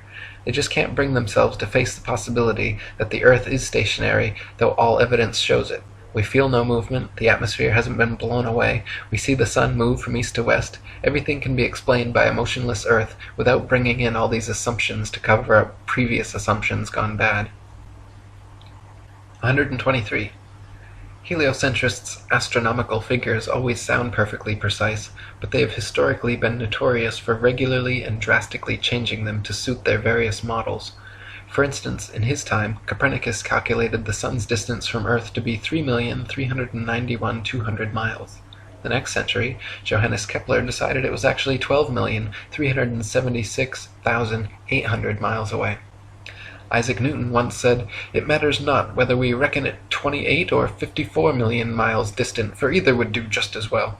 How scientific! Benjamin Martin calculated between 81 and 82 million miles. Thomas Dilworth claimed 93,726,900 miles. John Hine stated positively 95,298,260 miles. Benjamin Gould said more than 96 million miles, and Christian Mayer thought it was more than 104 million. Flat earthers throughout the ages, conversely, have used sextants and plane trigonometry to make such calculations, and found the sun and the moon both to be only about 32 miles in diameter and less than a few thousand miles from Earth. 124. Amateur balloon footage taken above the clouds has provided stunning visual proof that the sun cannot be millions of miles away. In several shots, you can see a clear hotspot reflecting on the clouds directly below the sun's spotlight-like influence. If the sun were actually millions of miles away, such a small, localized hotspot could not occur. 125. Another proof the sun is not millions of miles away is found by tracing the angle of sun rays back to their source above the clouds. There are thousands of pictures showing how sunlight comes down through cloud cover at a variance of converging angles. The area of convergence is, of course, the sun, and is not millions of miles away, but rather relatively close to Earth, just above the clouds. 126. The sun's annual journey from tropic to tropic, solstice to solstice, is what determines the length and character of days, nights, and seasons. This is why equatorial regions experience almost year-round summer and heat, while higher latitudes north, and especially south, experience more distinct seasons with harsh winters. The heliocentric model claims seasons change based on the ball Earth's alleged axial tilt and elliptical orbit around the sun, yet their flawed current model places us closest to the sun, 91 million miles, in January, when it is actually winter, and farthest from the sun, 94.5 million miles, in July, when it's actually summer throughout most of the Earth. 127. The fact that the sun and moon's reflections on water always form a straight line path from the horizon to the observer proves the Earth is not a ball. If the Earth's surface was curved, it would be impossible for the reflected light to curve over the ball from horizon to observer. 128. There are huge centuries-old stone sundials and moondials all over the world which still tell the time now down to the minute as perfectly as the day they were made. If the Earth, Sun, and Moon were truly subject to the number of contradictory, revolving, rotating, wobbling, and spiraling motions claimed by modern astronomy, it would be impossible for these monuments to so accurately tell time without constant adjustment. 129. To quote William Carpenter, "Why in the name of common sense should observers have to fix their telescopes on solid stone bases so that they should not move a hair's breadth, if the earth on which they fix them moves at the rate of 19 miles in a second? Indeed, to believe that 6,000 million tons is rolling, surging, flying, darting on through space forever with a velocity compared with which a shot from a cannon is a very slow coach, with such unerring accuracy that a telescope fixed on granite pillars in an observatory will not enable a lynx-eyed astronomer to detect a variation in its onward motion of the 1,000th part of a hair's breadth, is to conceive a miracle compared with which all the miracles on record put together would sink into utter insignificance. Since we can, in middle north latitudes, see the North Star, on looking out of a window that faces it, and out of this very same corner of the very same pane of glass in the very same window, all the year round, it is proof enough for any man in his senses that we have not made any motion at all, and that the earth is not a globe." 130. From Earth Not a Globe by Samuel Robotham. Take 2 carefully bored metallic tubes, not less than 6 feet in length, and place them 1 yard asunder on the opposite sides of a wooden frame, or a solid block of wood or stone, so adjust them that their centers or axes of vision shall be perfectly parallel to each other. Now direct them to the plane of some notable fixed star a few seconds previous to its meridian time. Let an observer be stationed at each tube, and the moment the star appears in the first tube, let a loud knock or other signal be given, to be repeated by the observer at the second tube when he sees the same star. A distinct period of time will elapse between the signals given. The signals will follow each other in very rapid succession, but still the time between is sufficient to show that the same star is not visible at the same moment by 2 parallel lines of sight when only 1 yard asunder. A slight inclination of the second tube towards the first tube would be required for the star to be seen through both tubes at the same instant. Let the tubes remain in their positions for 6 months, at the end of which time the same observation or experiment will produce the same results. The star will be visible at the same meridian time without the slightest alteration being required in the direction of the tubes, from which it is concluded that if the earth had moved 1 single yard in an orbit through space, there would at least be observed the slight inclination of the tube which the difference in position of 1 yard had previously required. But as no such difference in the direction of the tube is required, the conclusion is unavoidable, that in 6 months a given meridian upon the Earth's surface does not move a single yard, and therefore that the Earth has not the slightest degree of orbital motion. 131. NASA and modern astronomy maintain that the moon is a solid, spherical, Earth-like habitation which man has actually flown to and set foot on. They claim the moon is a non-luminescent planetoid which receives and reflects all its light from the sun. The reality is, however, that the moon is observably not a solid body. It is clearly circular, but not spherical, and not in any way an Earth-like planetoid which humans could set foot on. In fact, the moon has been proven largely transparent and completely self-luminescent, shining with its own unique light. 132. The sun's light is golden, warm, drying, preservative, and antiseptic, while the moon's light is silver, cool, damp, putrefying, and septic. The sun's rays decrease the combustion of a bonfire, while the moon's rays increase combustion. Plant and animal substances exposed to sunlight quickly dry, shrink, coagulate, and lose the tendency to decompose and putrefy. Grapes and other fruits become solid, partially candied and preserved, like raisins, dates, and prunes. Animal flesh coagulates, loses its volatile gaseous constituents, becomes firm, dry, and slow to decay. When exposed to moonlight, however, plant and animal substances tend to show symptoms of putrefaction and decay. This proves that sun and moonlight are different, unique, and opposites, as they are in the geocentric flat model. 133. In direct sunlight, a thermometer will read higher than another thermometer placed in the shade, but in full direct moonlight, a thermometer will read lower than another placed in the shade. If the sun's light is collected in a large lens and thrown to a focus point, it can create significant heat, while the moon's light collected similarly creates no heat. In the Lancet Medical Journal from March 14, 1856, particulars are given of several experiments which prove the moon's rays, when concentrated, can actually reduce the temperature upon a thermometer more than 8 degrees. So sunlight and moonlight clearly have altogether different properties. 134. Furthermore, the moon itself cannot physically be both a spherical body and a reflector of the sun's light. Reflectors must be flat or concave for light rays to have any angle of incidence. If a reflector's surface is convex, then every ray of light points in a direct line with the radius perpendicular to the surface, resulting in no reflection. 135. Not only is the moon clearly self-luminescent, shining its own unique light, but it is also largely transparent. When the waxing or waning moon is visible during the day, it is possible to see the blue sky right through the moon. And on a clear night, during a waxing or waning cycle, it is even possible to occasionally see stars and planets directly through the surface of the moon. The Royal Astronomical Society has on record many such occurrences throughout history which all defy the heliocentric model. 136. Many people think that modern astronomy's ability to accurately predict lunar and solar eclipses is a result and proof positive of the heliocentric theory of the universe.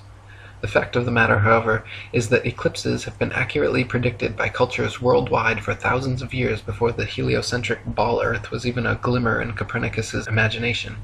Ptolemy, in the 1st century AD, accurately predicted eclipses for 600 years on the basis of a flat stationary Earth with equal precision as anyone living today.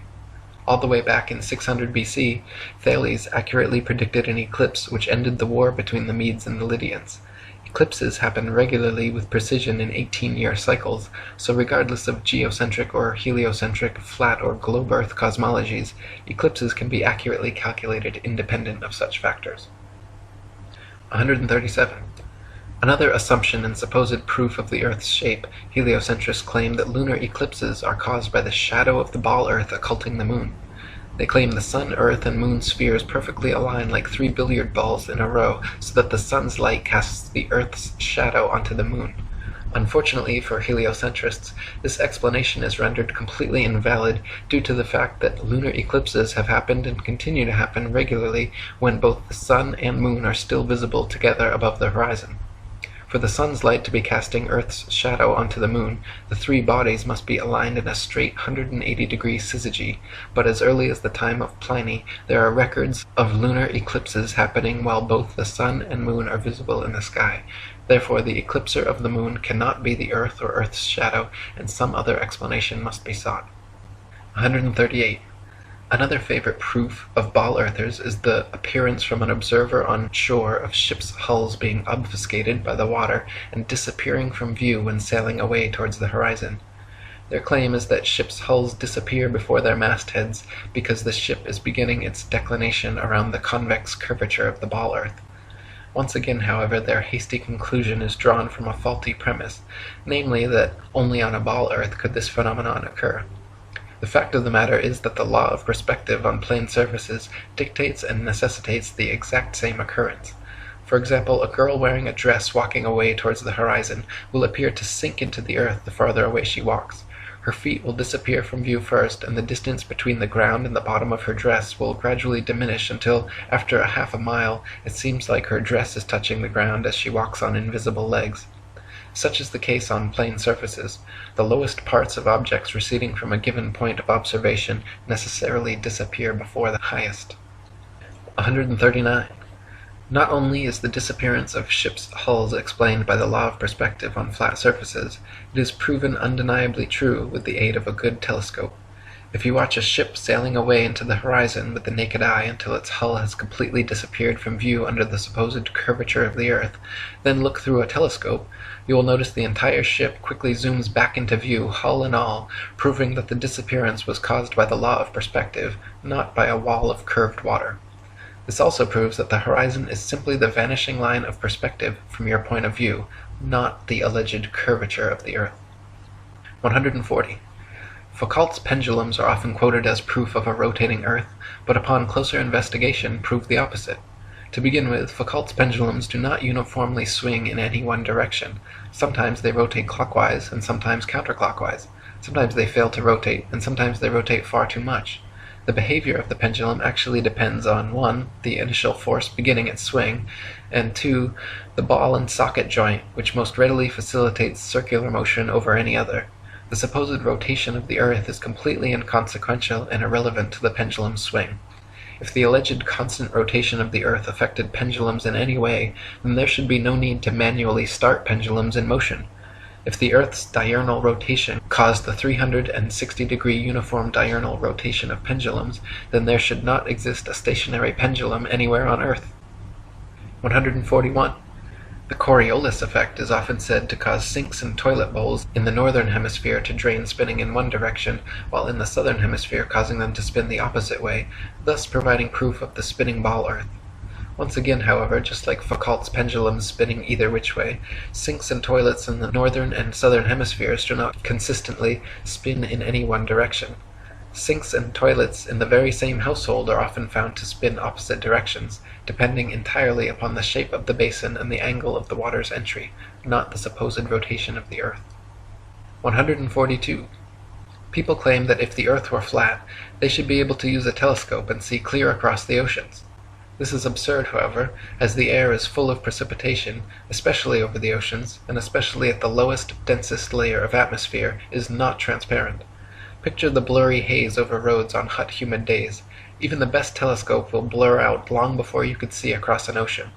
You can, however, use a telescope to zoom in much more of our flat Earth than would be possible on a ball 25,000 miles in circumference. 143. People claim that if the Earth were flat, with the sun circling over and around us, we should be able to see the sun from everywhere, all over the Earth, and there should be daylight, even at night time. Since the sun is not 93 million miles away, but rather just a few thousand, and shining down like a spotlight, once it is moved significantly far enough away from your location, it becomes invisible beyond the horizon, and daylight slowly fades until it completely disappears. If the sun were 93 million miles away and the Earth a spinning ball, the transition from daylight to night would instead be almost instantaneous as you passed the terminator line. 144. Pictures of the moon appearing upside down in the southern hemisphere and right side up in the north are often cited as proof of the ball Earth, but once again, upon closer inspection, provide another proof of the flat model. In fact, time-lapse photography shows the moon itself turns clockwise like a wheel as it circles over and around the Earth. You can find pictures of the moon at 360 degrees of various inclination from all over the Earth, simply depending on where and when the picture was taken. 145. Heliocentrists believe the moon is a ball, even though its appearance is clearly that of a flat luminous disk. We only ever see the same one face, albeit at various inclinations, of the moon, yet it is claimed that there is another dark side of the moon which remains hidden. NASA states the moon spins opposite the spin of the Earth in such a perfectly synchronized way that the motions cancel each other out, so we will conveniently never be able to observe the supposed dark side of the moon outside of their terrible fake CGI images. The fact of the matter is, however, if the moon were a sphere, observers in Antarctica would see a different face from those at the equator, yet they do not. Just the same flat face rotated at various degrees. 146. The ball Earth model claims the moon orbits around the Earth once every 28 days, yet it is plain for anyone to see that the moon orbits around the Earth every single day. The moon's orbit is slightly slower than the sun's, but follows the sun's same path from tropic to tropic, solstice to solstice, making a full circle over the Earth in just under 25 hours. 147. The ball Earth model claims the sun is precisely 400 times larger than the moon and 400 times further away from Earth, making them falsely appear exactly the same size. Once again, the ball model asks us to accept as coincidence something that cannot be explained other than by natural design. The sun and moon occupy the same amount of space in the sky and have been measured with sextants to be of equal size and equal distance, so claiming otherwise is against our eyes, experience, experiments, and common sense. 148. Quoting Earth Not a Globe by Samuel Rowbotham, it is found by observation that the stars come to the meridian about 4 minutes earlier every 24 hours than the sun, taking the solar time as the standard. This makes 120 minutes every 30 days and 24 hours in the year, hence all the constellations have passed before or in advance of the sun at that time. This is the simple fact as observed in nature, but the theory of rotundity and motion on axes and in an orbit has no place for it. Visible truth must be ignored because this theory stands in the way and prevents its votaries from understanding it. 149. Throughout thousands of years, the same constellations have remained fixed in their same patterns without moving out of position whatsoever. If the Earth were a big ball spinning around a bigger sun, spinning around a bigger galaxy, shooting off from the biggest bang, as NASA claims, it is impossible that the constellations would remain so fixed. Based on their model, we should, in fact, have an entirely different night sky every single night and never repeat exactly the same star pattern twice. 150. If Earth were a spinning ball, it would be impossible to photograph star trail time-lapses turning perfect circles around Polaris anywhere but the North Pole. At all other vantage points, the stars would be seen to travel more or less horizontally across the observer's horizon due to the alleged 1,000-mile-per-hour motion beneath their feet. In reality, however, Polaris's surrounding stars can always be photographed turning perfect circles around the central star all the way down to the Tropic of Capricorn. 151. If Earth were a spinning ball revolving around the Sun, it would actually be impossible for star trail photos to show perfect circles even at the North Pole. Since the Earth is also allegedly moving 67,000 miles per hour around the Sun moving 500,000 miles per hour around the Milky Way, and the entire galaxy going 67 million miles per hour, these four contradictory motions would make star trail time lapses all show irregular curved lines. 152. In 2003, 3 university geography professors collaborated in an experiment to prove that the state of Kansas is indeed actually flatter than a pancake. Using topographical geodetic surveys covering over 80,000 square miles, it was determined that Kansas has a flatness ratio of 0.9997 over the entire state, while the average pancake, precisely measured using a confocal laser microscope, comes in at 0.957, making Kansas thereby literally flatter than a pancake. 153. Quoting Reverend Thomas Milner's Atlas of Physical Geography, we find that vast areas exhibit a perfectly dead level, scarcely a rise existing through 1,500 miles from the Carpathians to the Urals. South of the Baltic, the country is so flat that a prevailing north wind will drive the waters of the Stettiner Half into the mouth of the Oder and give the river a backwards flow 30 or 40 miles. The plains of Venezuela and New Granada in South America, chiefly on the left of the Orinoco, are termed llanos, or level fields.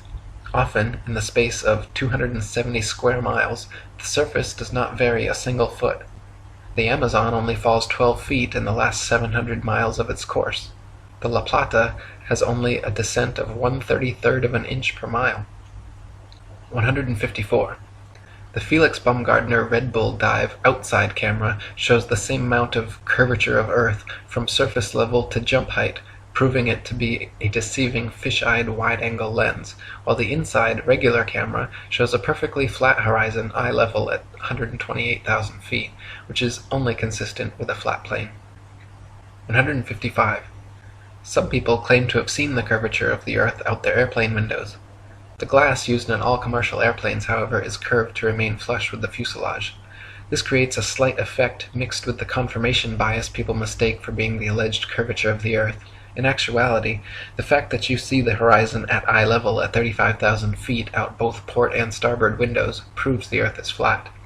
If the Earth were a ball, no matter how big, the horizon would stay exactly where it was, and you would have to look down further and further to see the horizon at all. Looking straight out the window at 35,000 feet, you should see nothing but outer space from the port and starboard windows, as the Earth and horizon are supposed to be below you. If they are visible at eye level outside both windows, it's because the Earth is flat. 156. People also claim to see curvature in GoPro or other high-altitude camera footage of the horizon. While it is true that the horizon often appears convex in such footage, it just as often appears concave or flat depending on the tilt and movement of the camera. The effect is simply a distortion due to wide-angle lenses. In lens-corrected and footage taken without wide-angle technology, all amateur, high-altitude horizon shots appear perfectly flat. 157. If gravity magically dragged the atmosphere along with the spinning ball Earth, that would mean the atmosphere near the equator would be spinning at over 1,000 miles per hour. The atmosphere over the mid-latitudes would be spinning around 500 miles per hour, and gradually slower to the poles, where the atmosphere would be unaffected at 0 miles per hour. In reality, however, the atmosphere at every point on Earth is equally unaffected by this alleged force, as it has never been measured or calculated and proven non-existent by the ability of airplanes to fly unabated in any direction without experiencing any such atmospheric changes. 158. If gravity magically dragged the atmosphere along with the spinning ball Earth, that would mean the higher the altitude, the faster the spinning atmosphere would have to be turning around the center of rotation. In reality, however, if this were happening, then rain and fireworks would behave entirely differently as they fell down through progressively slower and slower spinning atmosphere. Hot air balloons would also be forced steadily faster eastwards as they ascended through the ever-increasing atmospheric speeds. 159. If there were progressively faster and faster spinning atmosphere the higher the altitude, that would mean it would have to abruptly end at some key altitude where the fastest layer of gravitized spinning atmosphere meets the supposed non-gravitized, non-spinning, non-atmosphere of infinite vacuum space. NASA has never even mentioned what altitude this impossible feat allegedly happens, but it is easily philosophically refuted by the simple fact that vacuums cannot exist connected to non-vacuums while maintaining the properties of a vacuum. Not to mention, the effect such a transition would have on a rocket spaceship would be disastrous. 160. It is impossible for rockets or any type of jet propulsion engines to work in the alleged non-atmosphere of vacuum space, because without air or atmosphere to push against, there is nothing to propel the vehicle forwards. Instead, the rockets and shuttles would be sent spinning around their own axis uncontrollably in all directions like a gyroscope. It would be impossible to fly to the moon or go in any direction whatsoever, especially if gravity were real and constantly sucking you towards the closest, densest body. 161. If Earth were really a ball, there would be no reason to use rockets for flying into outer space anyway, because simply flying an airplane straight at any altitude for long enough should and would send you off into outer space. To prevent their airplanes from flying tangent to the ball Earth, pilots would have to constantly course correct downwards, or else within just a few hours, the average commercial airliner traveling 500 miles per hour would find themselves lost in outer space. The fact that this never happens, artificial horizons remain level at pilots' desired altitudes and do not require constant downward adjustments, proves the Earth is not a ball. 162. All NASA and other space agencies' rocket launches never go straight up. Every rocket forms a parabolic curve, peaks out, and inevitably starts falling back to Earth. The rockets which are declared successful are those few which don't explode or start falling too soon, but make it out of range of spectator view before crashing down into restricted waters and recovered. There is no magic altitude where rockets or anything else can simply go up, up, up, and then suddenly just start free-floating in space. This is all a science fiction illusion created by wires, green screens, dark pools, some permed hair, and zero-G planes. 163. NASA and other space agencies have been caught time and again with air bubbles forming and floating off in their official outer space footage. Astronauts have also been caught using scuba space gear, kicking their legs to move, and astronaut Luca Parmitano even almost drowned when water started filling up his helmet while allegedly on a spacewalk. It is admitted that astronauts train for their spacewalks in underwater training facilities like NASA's Neutral Buoyancy Lab, but what is obvious from their space bubbles and other blunders is that all official spacewalk footage is also fake and filmed underwater. 164. Analysis of many interior videos from the International Space Station have shown the use of camera tricks such as green screens, harnesses, and even wildly permed hair to achieve a zero-gravity type effect.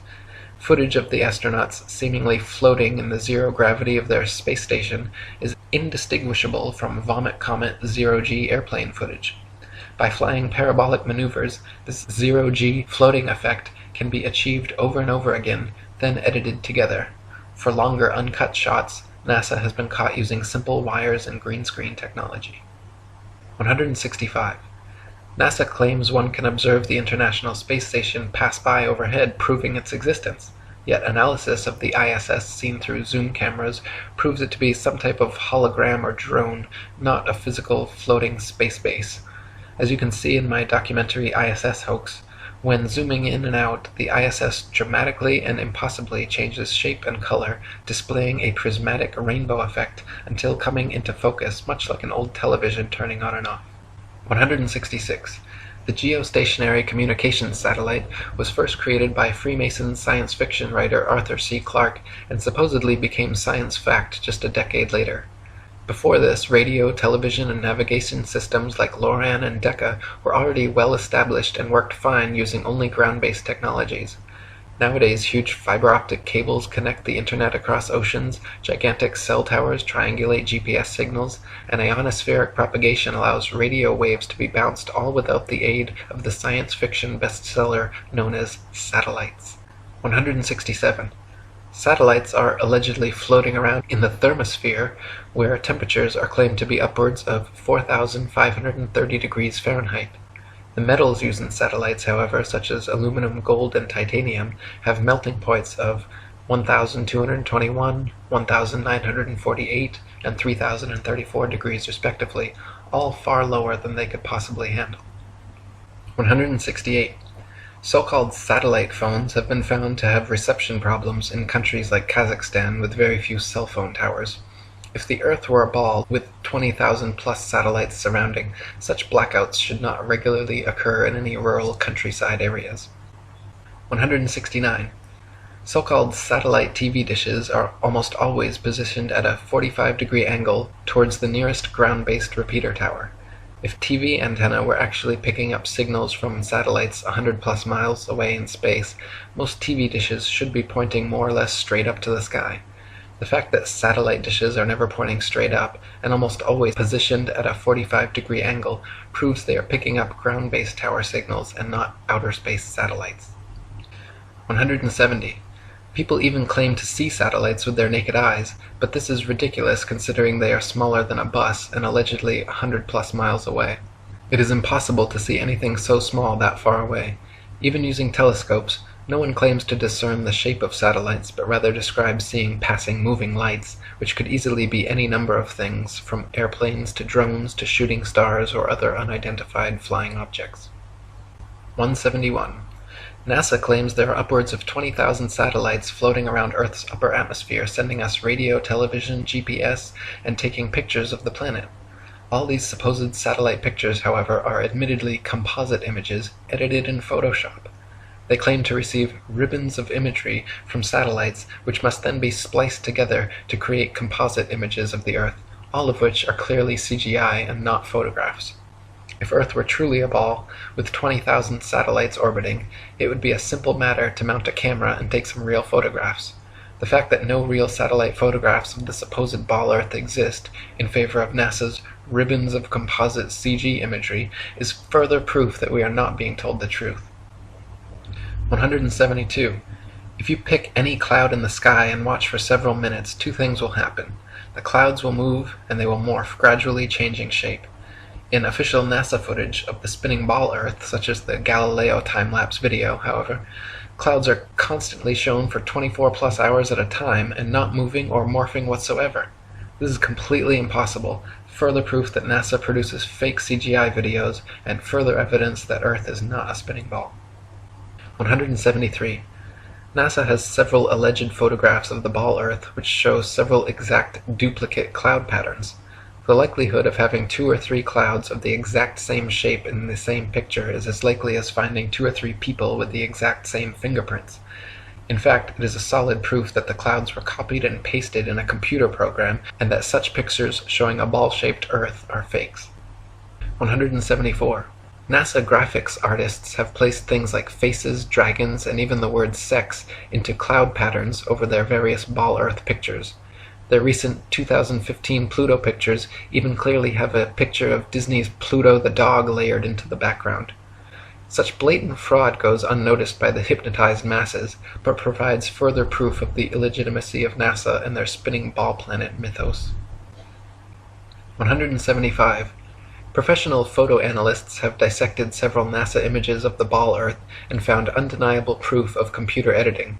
For example, images of the Earth allegedly taken from the Moon have proven to be copied and pasted in, as evidenced by rectangular cuts found in the black background around the Earth by adjusting brightness and contrast levels.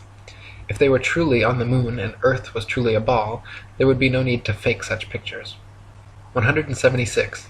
When NASA's images of the ball Earth are compared with one another, the coloration of the land and oceans and relative size of the continents are consistently so drastically different from one another as to prove beyond any reasonable doubt that the pictures are all fake. 177.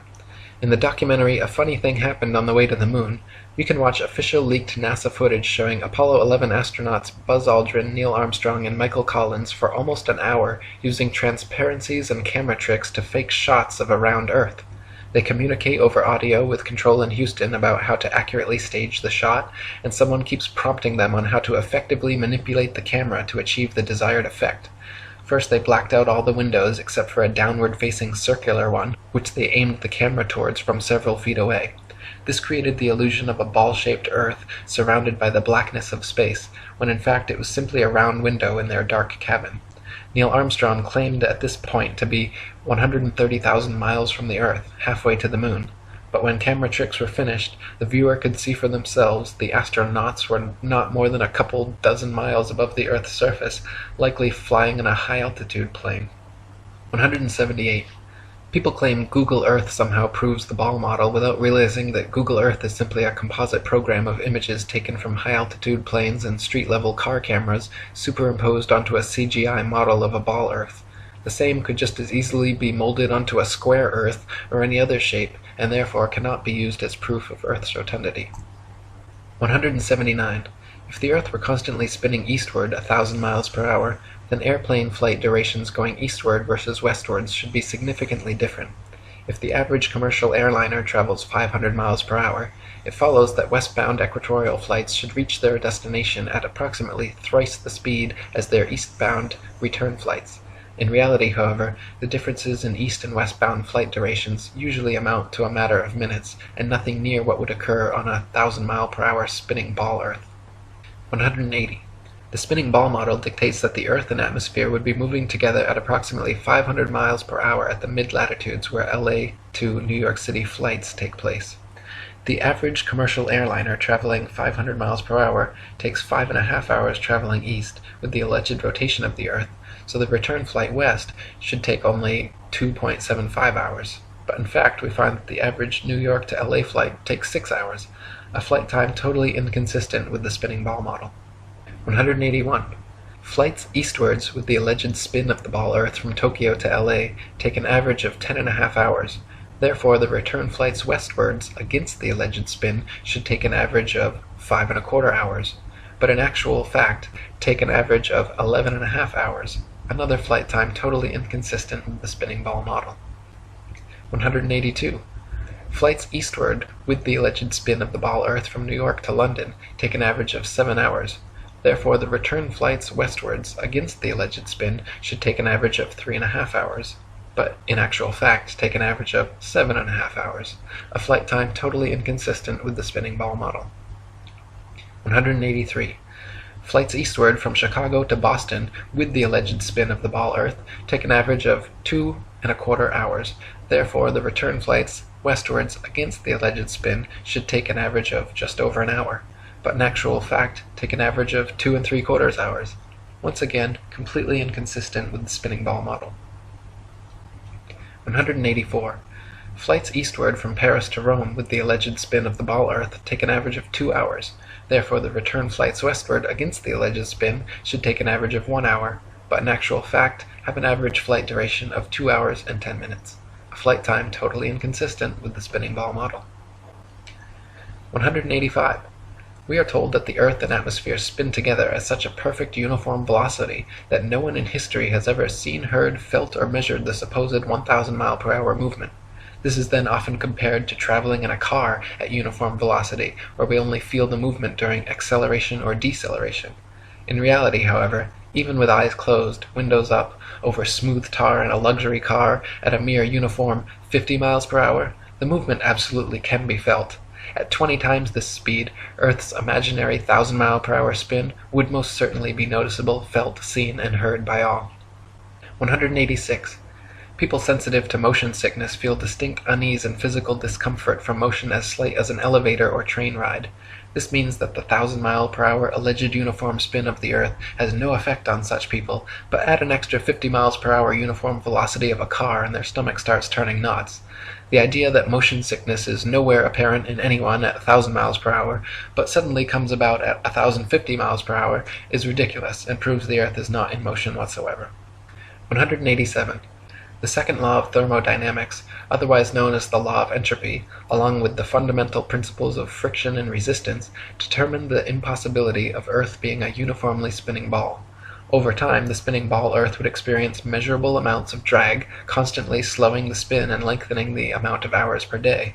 As not the slightest such change has ever been observed in all of recorded history, it is absurd to assume the Earth has ever moved an inch. 188. Over the years, NASA has twice changed their story regarding the shape of the Earth. At first they maintained Earth was a perfect sphere, which later changed to an oblate spheroid flattened at the poles, and then changed again to being pear-shaped, as the southern hemisphere allegedly bulges out as well. Unfortunately for NASA, however, none of their official pictures show an oblate spheroid or pear-shaped Earth. All their pictures, contrary to their words, show a spherical, and clearly CGI fake, Earth. 189. The Bible, Quran, Srimad Bhagavatam, and many other holy books describe and purport the existence of a geocentric stationary flat Earth. For example, 1 Chronicles 16:30 and Psalm 96:10 both read, "He has fixed the earth firm, immovable." And Psalm 93:1 says, "The world also is established, that it cannot be moved." The Bible also repeatedly affirms that the earth is outstretched as a plane, with the outstretched heavens everywhere above, not all around, giving a scriptural proof the earth is not a spinning ball. 190. Cultures the world over throughout history have all described and purported the existence of a geocentric stationary flat earth. Egyptians, Indians, Mayans, Chinese, Native Americans, and literally every ancient civilization on earth had a geocentric flat earth cosmology. Before Pythagoras, the idea of a spinning ball Earth was non-existent, and even after Pythagoras it remained an obscure minority view until 2,000 years later when Copernicus began reviving the heliocentric theory. 191. From Pythagoras to Copernicus, Galileo and Newton, to modern astronauts like Aldrin Armstrong and Collins, to Director of NASA and Grand Commander of the 33rd Degree, C. Fred Kleineknecht, the founding fathers of the spinning ball mythos have all been Freemasons. The fact that so many members of this, the largest and oldest secret society in existence, have all been co-conspirators bringing about this literal planetary revolution is beyond the possibility of coincidence and provides proof of organized collusion in creating and maintaining this multi-generational deception. 192. Quoting Terra Firma by David Wardlaw Scott, the system of the universe as taught by modern astronomers being founded entirely on theory, for the truth of which they are unable to advance one single real proof, they have entrenched themselves in a conspiracy of silence, and decline to answer any objections which may be made to their hypothesis. Copernicus himself, who revived the theory of the heathen philosopher Pythagoras and his great exponent Sir Isaac Newton, confessed that their system of a revolving earth was only a possibility and could not be proved by facts. It is only their followers who have decorated it with the name of an exact science, yea, according to them, the most exact of all the sciences. Yet one astronomer royal for England once said, speaking of the motion of the whole solar system, "The matter is left in a most delightful state of uncertainty, and I shall be very glad if anyone can help me out of it." What a very sad position for an exact science to be in is this. 193. No child or unindoctrinated man in their right mind would ever conclude or even conceive, given to their own devices, based on their own personal observations, that the earth was a spinning ball revolving around the sun. Such imaginative theories, nowhere present in anyone's daily experience, require and have required massive amounts of constant propaganda to uphold the illusion. 194. From David Wardlaw Scott. I remember being taught when a boy that the earth was a great ball revolving at a very rapid rate around the sun, and when I expressed to my teacher my fears that the waters of the oceans would tumble off, I was told that they were prevented from doing so by Newton's great law of gravitation, which kept everything in its proper place. I presume that my countenance must have shown some signs of incredulity, for my teacher immediately added, "I can show you a direct proof of this. A man can whirl around his head a pail filled with water without it being spilt, and so, in like manner, can the oceans be carried round the sun without losing a drop." As this illustration was evidently intended to settle the matter, I then said no more upon the subject. Had such been proposed to me afterwards as a man, I would have answered somewhat as follows. "Sir, I beg to say that the illustration you have given of a man whirling a pail of water around his head and the oceans revolving around the sun does not in any degree confirm your argument, because the water in the two cases is placed under entirely different circumstances, but, to be of any value, the conditions in each case must be the same, which here they are not. The pail is a hollow vessel which holds the water inside it, whereas, according to your teaching, the earth is a ball, with a continuous curvature outside, which, in agreement with the laws of nature, could not retain any water. 195. Astronomers say the magical magnetism of gravity is what keeps the oceans of the world stuck to the ball Earth. They claim that because the Earth is so massive, by virtue of this mass it creates a magic force able to hold people, oceans, and atmosphere tightly clung to the underside of the spinning ball. Unfortunately, however, they cannot provide any practical example of this on a scale smaller than the planetary. A spinning wet tennis ball, for instance, has the exact opposite effect of the supposed ball Earth. Any water poured over it simply falls off the sides, and giving it a spin results in water flying off 360 degrees like a dog shaking off after a bath. Astronomers concede the wet tennis ball example displays the opposite effect of their supposed ball Earth, but claim that at some unknown mass, the magic adhesive properties of gravity suddenly kick in, allowing the spinning wet tennis ball Earth to keep every drop of gravitized water stuck to the surface.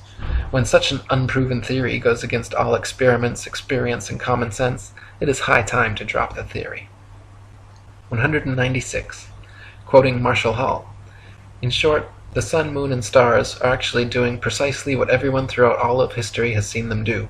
We do not believe what our eyes tell us because we've been taught a counterfeit system which demands that we believe what has never been confirmed by observation or experiment. That counterfeit system demands that the Earth rotate on an axis every 24 hours at a speed of over 1,000 miles per hour at the equator. No one has ever seen or felt such movement, nor seen or felt the 67,000 mile per hour speed of Earth's alleged orbit around the Sun, or its 500,000 mile per hour alleged speed around a galaxy, or its retreat from an alleged Big Bang at over 67 million miles per hour. Remember, no experiment has ever shown the Earth to be moving. Add to that the fact that the alleged rotational speed we've all been taught as scientific fact must decrease every inch or mile one goes north or south of the equator, and it becomes readily apparent that such things as accurate aerial bombing in World War II down a chimney from 25,000 feet with a plane going any direction at high speed would have been impossible if calculated on an Earth moving below at several hundred miles per hour and constantly changing with the latitude. 197. Some people claim there is no motive for such a grand-scale deception, and that flat or ball makes no difference. By removing Earth from the motionless center of the universe, these Masons have moved us physically and metaphysically from a place of supreme importance to one of complete nihilistic indifference. If the Earth is the center of the universe, then the ideas of God, creation, and a purpose for human existence are resplendent. But if the Earth is just one of billions of planets revolving around billions of stars in billions of galaxies, then the ideas of God, creation, and a specific purpose for Earth and human existence become highly implausible. By surreptitiously indoctrinating us into their scientific materialist sun worship, not only do we lose faith in anything beyond the material, we gain absolute faith in materiality, superficiality, status, selfishness, hedonism, and consumerism. If there's no God and everyone's just an accident, then all that really matters is me, me, me. They've turned Madonna, the mother of God, into a material girl living in a material world.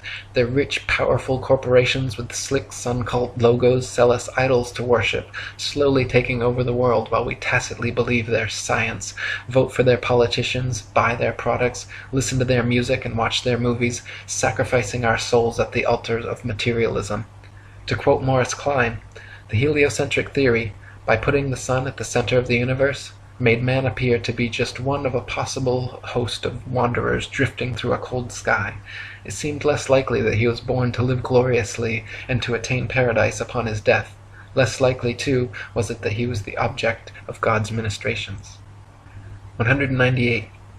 Some say that the idea of an intergenerational worldwide conspiracy to delude the masses sounds implausible or unrealistic.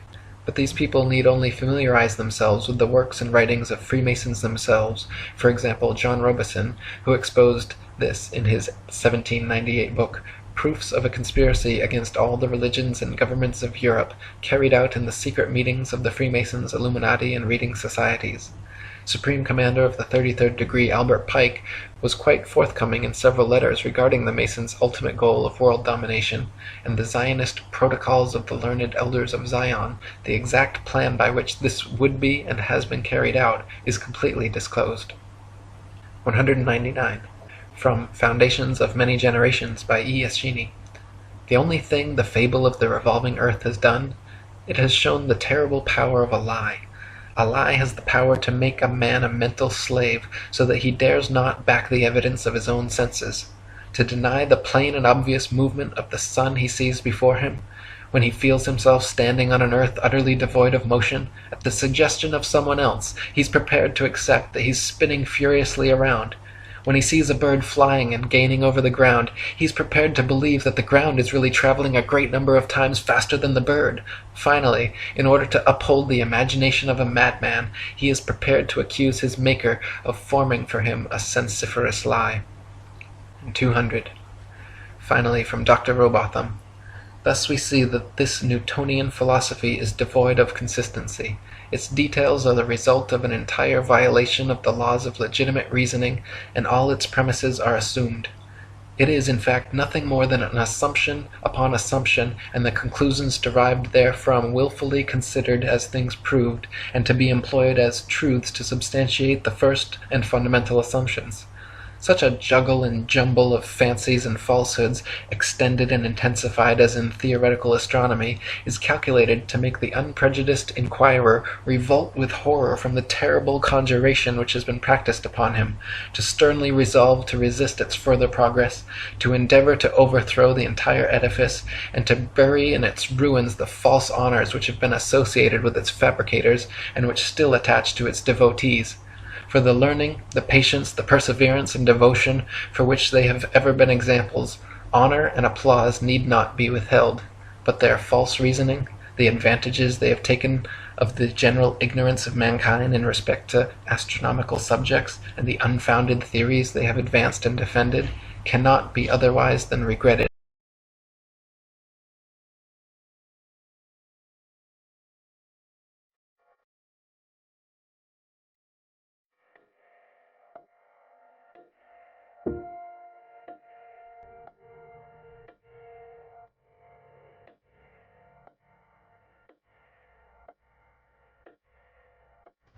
So trust your eyes and trust your experience. Trust your feeling, trust your intuition. Look out. See the horizon flat. Feel for yourself. You're not moving. Just sit still.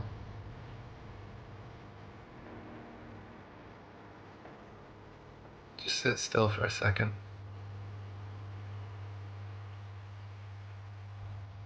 You're not moving. You're not spinning around an axis at 1,000 miles per hour, rotating around the sun at 67,000 miles per hour, spiraling around the galaxy at 500,000 miles per hour, and shooting off from a Big Bang at 67 million miles per hour. You're not. You're motionless. You're just sitting there. Just sit still. What does that even mean, sit still? You think you could sit still with all those motions? Does it feel like you're moving? Feel that? Same thing you've always felt? Nothing? Ever? Nobody's ever felt movement. Nobody's ever seen the Earth move. Nobody's ever seen the Earth curve. Maybe you just got fooled by some Masons. Mark Twain said, "It's easier to fool people than to convince them they've been fooled." That's why it's so hard to convince you you've been fooled. You can't possibly believe that you and the rest of the world could have been lied to and deceived by these Masons. The oldest and largest secret society in the world, over 5 million members, all over the world, existing for hundreds of years. But not you, right? They couldn't fool you. Of course you're spinning then. Of course you are. That's what they told you in school. They don't lie to you in school.